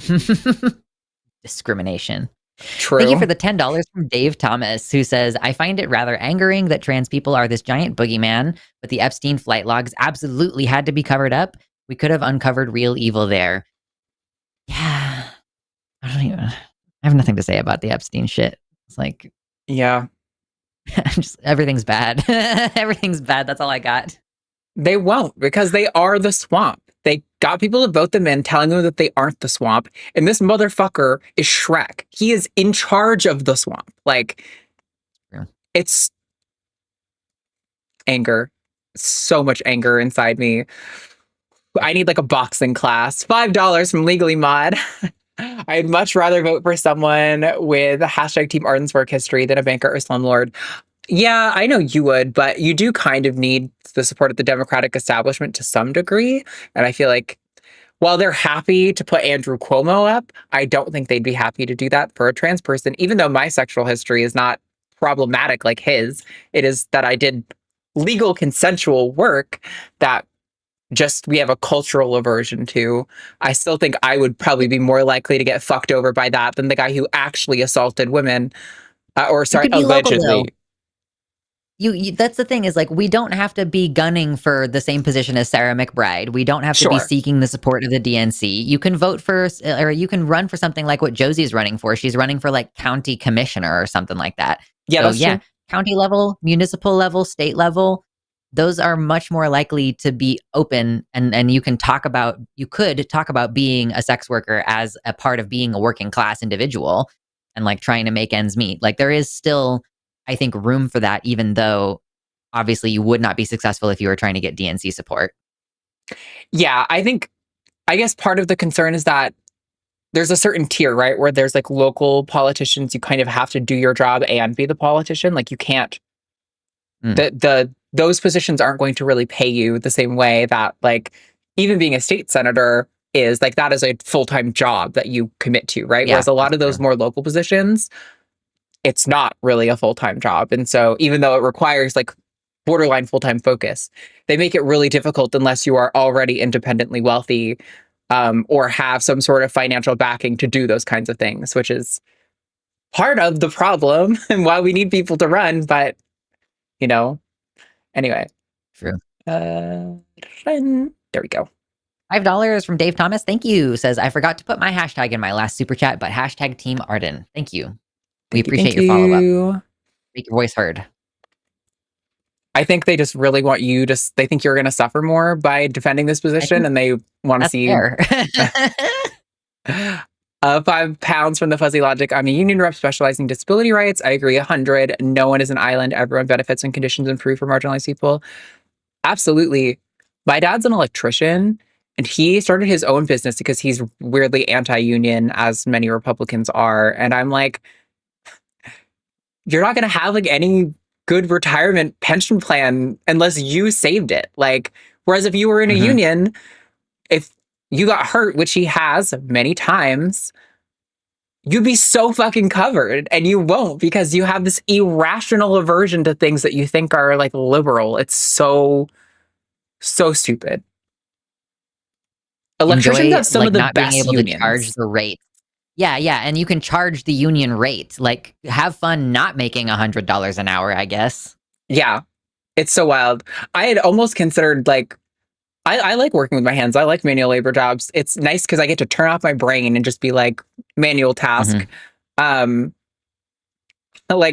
I wouldn't be opposed to it with the rates that they get and like the benefits that come from being a part of one of those good unions, being like, fuck yeah. Only the big aversion is the culture of the, even if a lot of the unions have a lot of progressive and inclusive like advertising, I think there's still a lot of culture and a lot of trade jobs of kind of gross misogynistic men.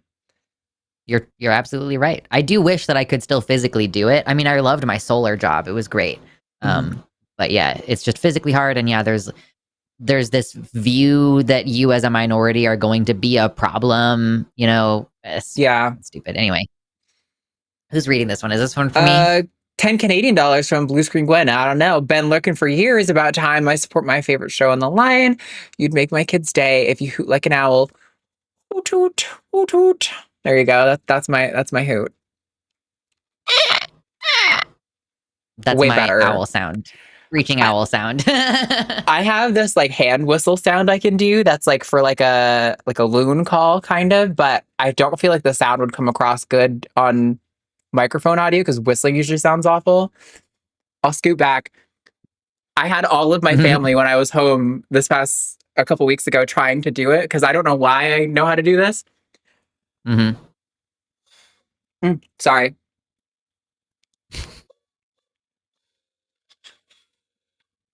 Did it come out? Not at all. It's not. My mic. It only picks up voice. It's a really good. I have the same problem with my mic.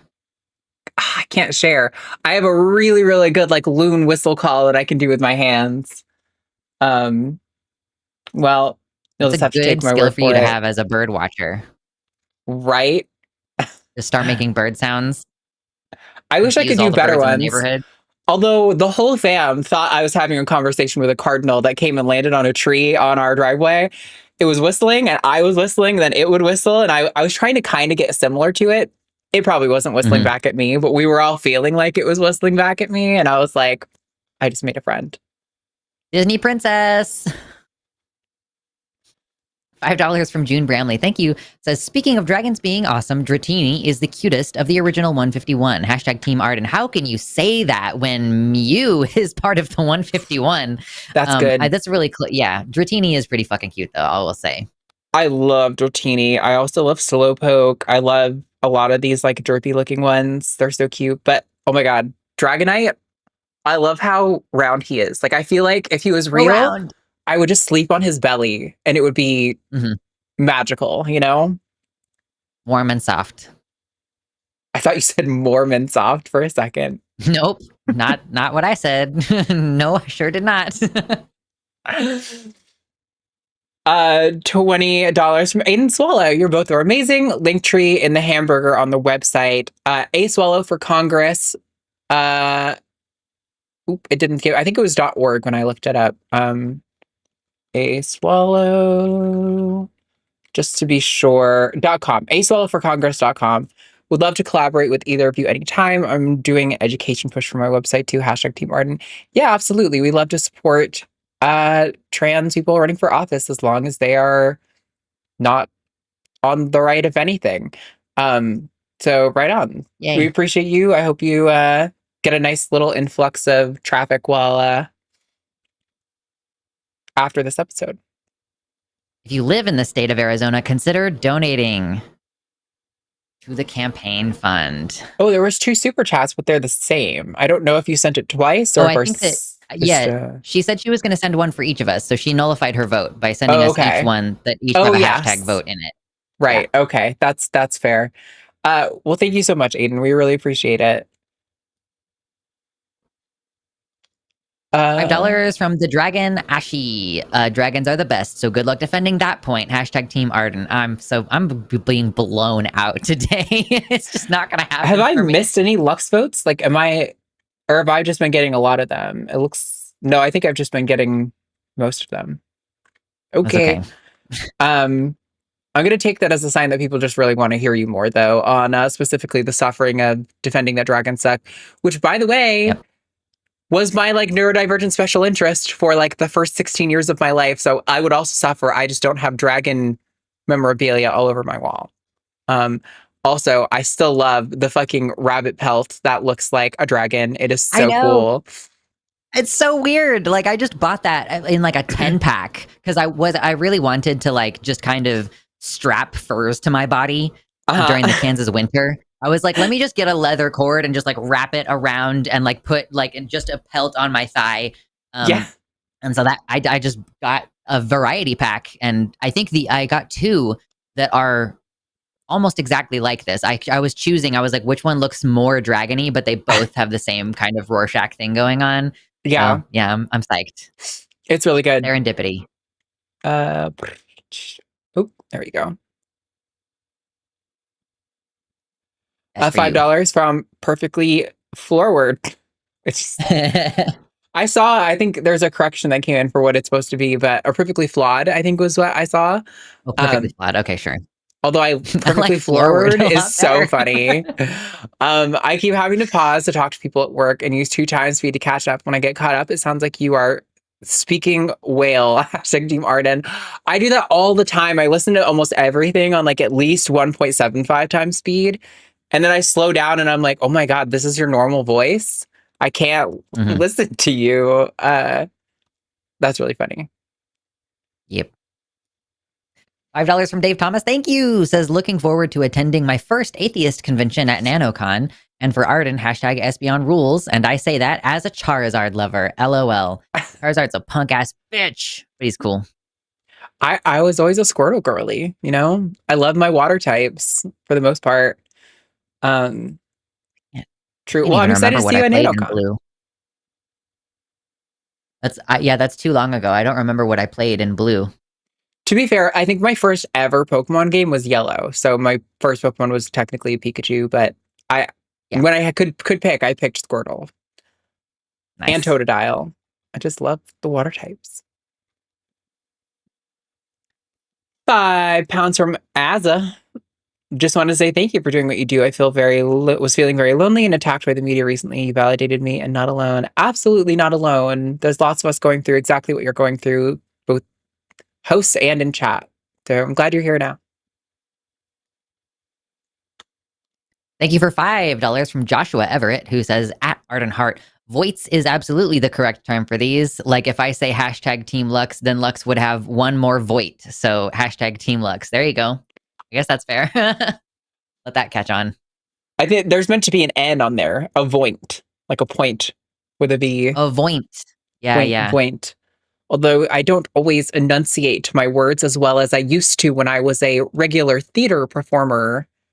Oh, I know that was really robotic, sure. But we always did all those weird like exercises that was like many mumbling mice, or you're doing like lots of consonant sounds and yeah, the tip of the teeth, the lips, the tongue. I was also a theater and choir kid. The queer kids often are, aren't we? I mean, where else can you be yourself? The first place I ever got to publicly present myself as a woman was when I was playing in Midsummer Night's Dream, the character, I think it's Nick Bottom. Bottom is low-key so funny. Funny. I had to, because they're like male characters who are dressed as like, well, one of them is dressed as a woman in the play within the play, and that was me. Nice. And my teacher was so excited because I was out as trans, but I hadn't really transitioned yet. And so my teacher was like, oh my God, I'm so excited for you. You get to wear a dress on stage. English teachers. It's always an English teacher or an art teacher. That's like the supportive one. My drama teacher was genuinely the best in the whole world. I love her. Yeah. $5 from Trump Failed Haha says, just saw a license plate that says cisphobic while listening to this. Gonna post it on my socials. Like, I don't know if that actually was a custom license plate that says cisphobic, but we're for sure gonna perceive it that way. Now I want that license plate. Can I get that? Yeah. That's too funny. 5 Canadian alleged dollars from Ayla Ursus. It would be funnier for Lux to have to rag on dragons. Hashtag Team Arden. I feel bad that I've set up this expectation because I low-key thought it would be kind of funny. Yeah, I kind of wanted to. Optically, it's more funny for me to do it because of the context. Yes. It'll be more immediately obvious why it's funny. Yeah. Thank you for another 5 from Ayla Ursus. Arden should have to defend Espeon sucks sometime. Hashtag Team Arden. I guess we could have like That's at one fair. point we could have like, if this person loses, they have to do this. If this other person loses, they have to do this, and make it like a little bit more personal. Yeah. So because we want it to be like either person could have to do it, and we don't want it to be way more painful for one person than the other. Like if Dragon Sucks had won last week, obviously Dr. Ben would have been like, what the fuck? Like if he was the one who lost and had to do it, he'd be like, why? Yeah. I think we would run out of things really quickly if we exclusively did that. So I think I'm going to mostly do things that you guys can vote on, but I do like bringing it in occasionally when it's something like this. Yeah. True.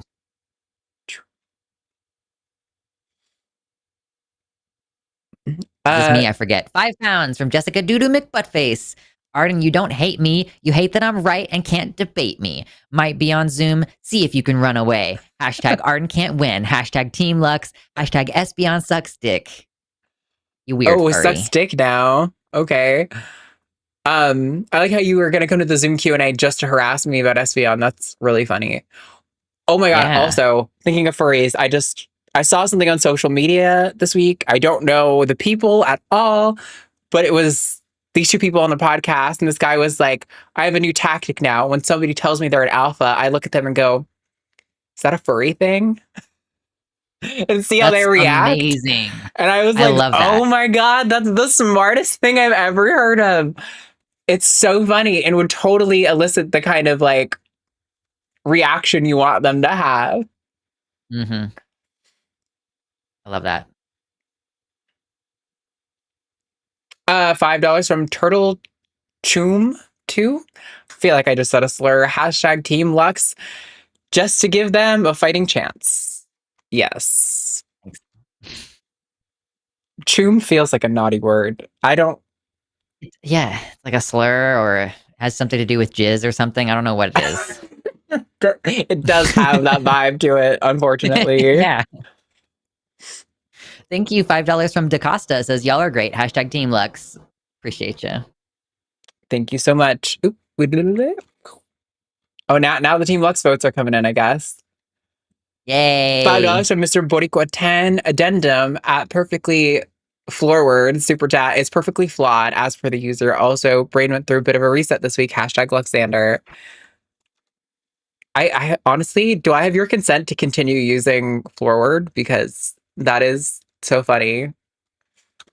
From me or from the person? From Like, the person. I think it's hilarious. Yeah. Like, I'm going to keep doing it regardless, but... If you're like, please don't, I will stop. But otherwise, I will probably continue because I think it's really funny. It is. Speaking of. Thank you for $5 from Perfectly Forward.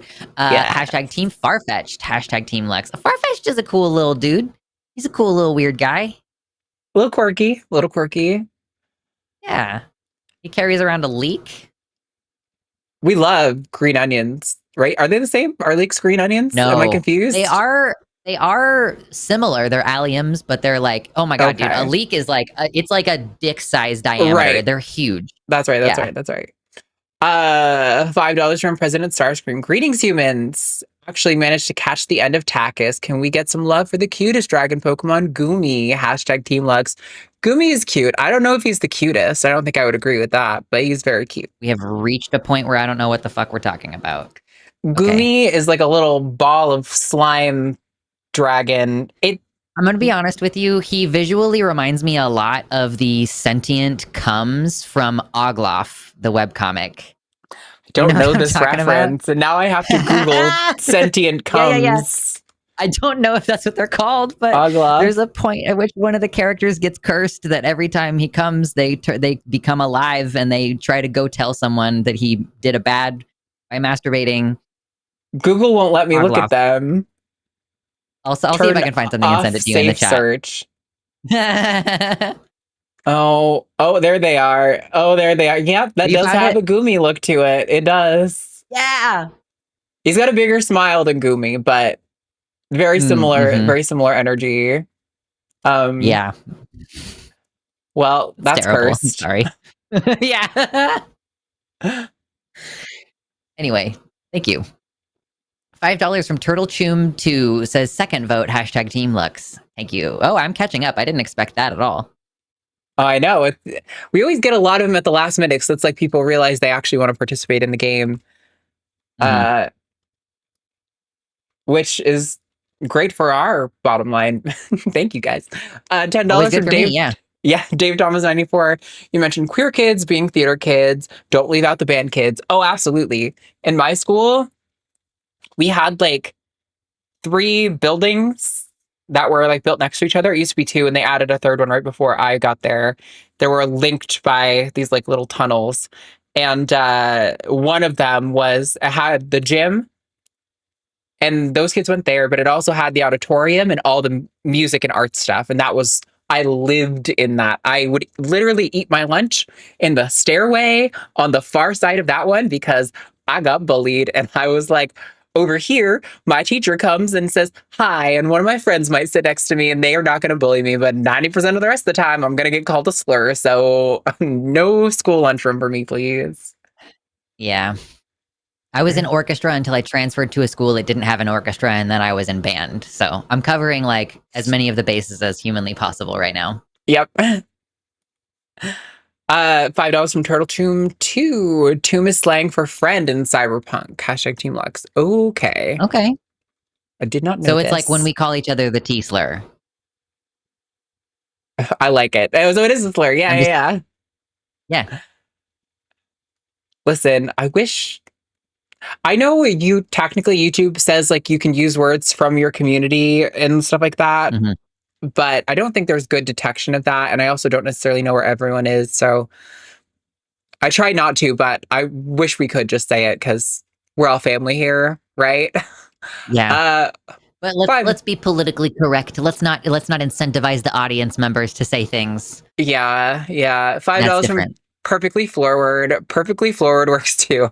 Thank you. Cool. We appreciate the consent. Oh wait, what was that? Were you 12? I think we're 13 now.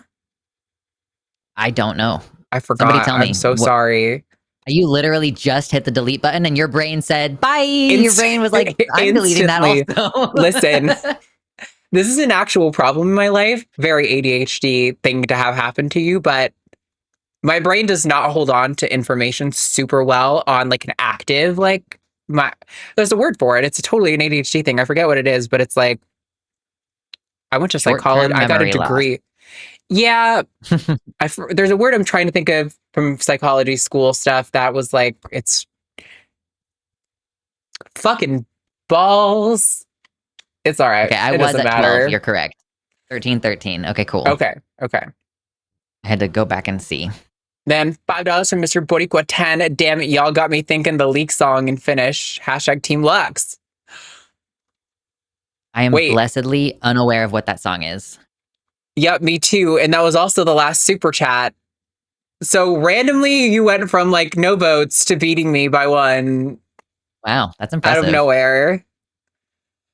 Working memory? Is that what you're going for? Yes, working memory is what I was looking for. Notice how my working memory couldn't think of the term working memory, although that should be long-term memory because that is an old school thing. But there's another $5 from Turtle Tomb 2 hashtag Team Lux just so Matt can see his movie. Yes, we're going to see Superman. So with 13 to 15, I have lost. Let me set up the stage for this humiliation ritual we have here. So you did this one to yourself. You were like, I want everybody to know that it would be painful for me too. And they were like, bet. Yeah. Honestly, I should have spent more of the time while we were doing this thinking about what I was going to say. I was like, what am I going to say? I am behind by like 10 votes. I didn't think about it, and now I have to come up with something. Improv. Okay. We'll see how this goes. All right, charging up the clock. I says left, not loser. Fuck, 3, 2, 1. It's okay, you guys know what it means.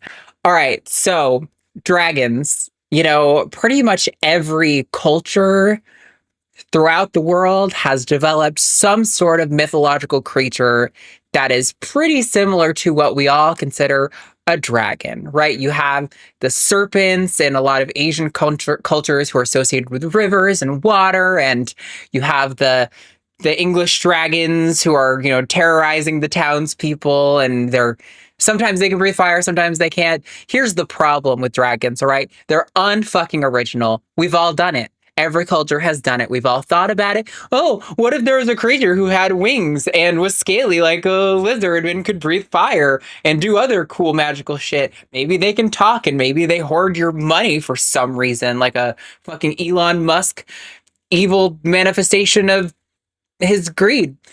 Well, I'm here to say, lame. How about a creature that doesn't look like anything we've seen on the planet? Why not creatures like the ones from that one movie where they were like tentacle aliens who talked by squirting ink in the air, you know? That's at least original. Yeah. Yes. All right. That movie. At least that's an original concept. It's not like everyone's already done it before. Gag, not boring. Everyone's seen a lizard before, okay? Not like I don't know what scales look like and teeth. Oh wow, so original. Why are you entering while I'm in the middle of my...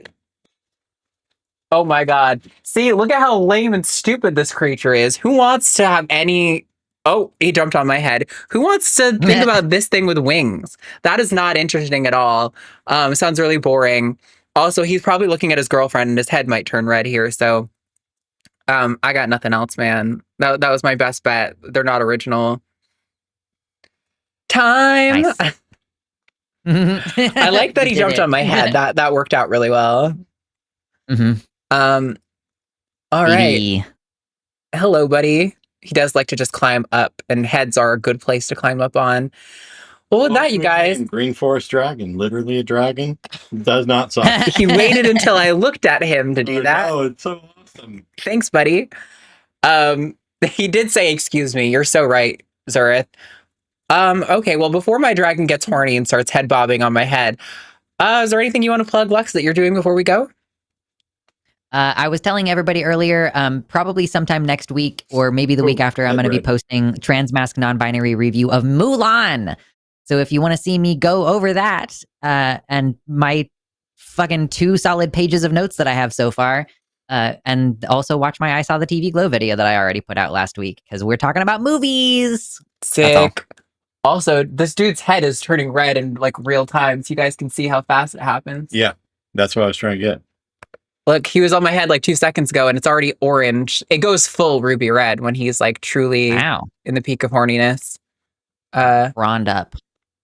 He's feeling it, Mr. Krabs. All right, everybody. Thank you guys so much. I don't remember who's on next week. We haven't decided yet, so come back and watch it. Also, come hang out with Matt and I at the Patron Zoom Q&A tomorrow at 5 p.m. Central Time. You can see our faces together. Thanks, guys. Patreon. It's time for Superman. Yes, Patreon. If you want to be on the list, go to patreon.com/calltheline. You get access to our exclusive Patron Zoom Q&As, soon to be mini little convention talks.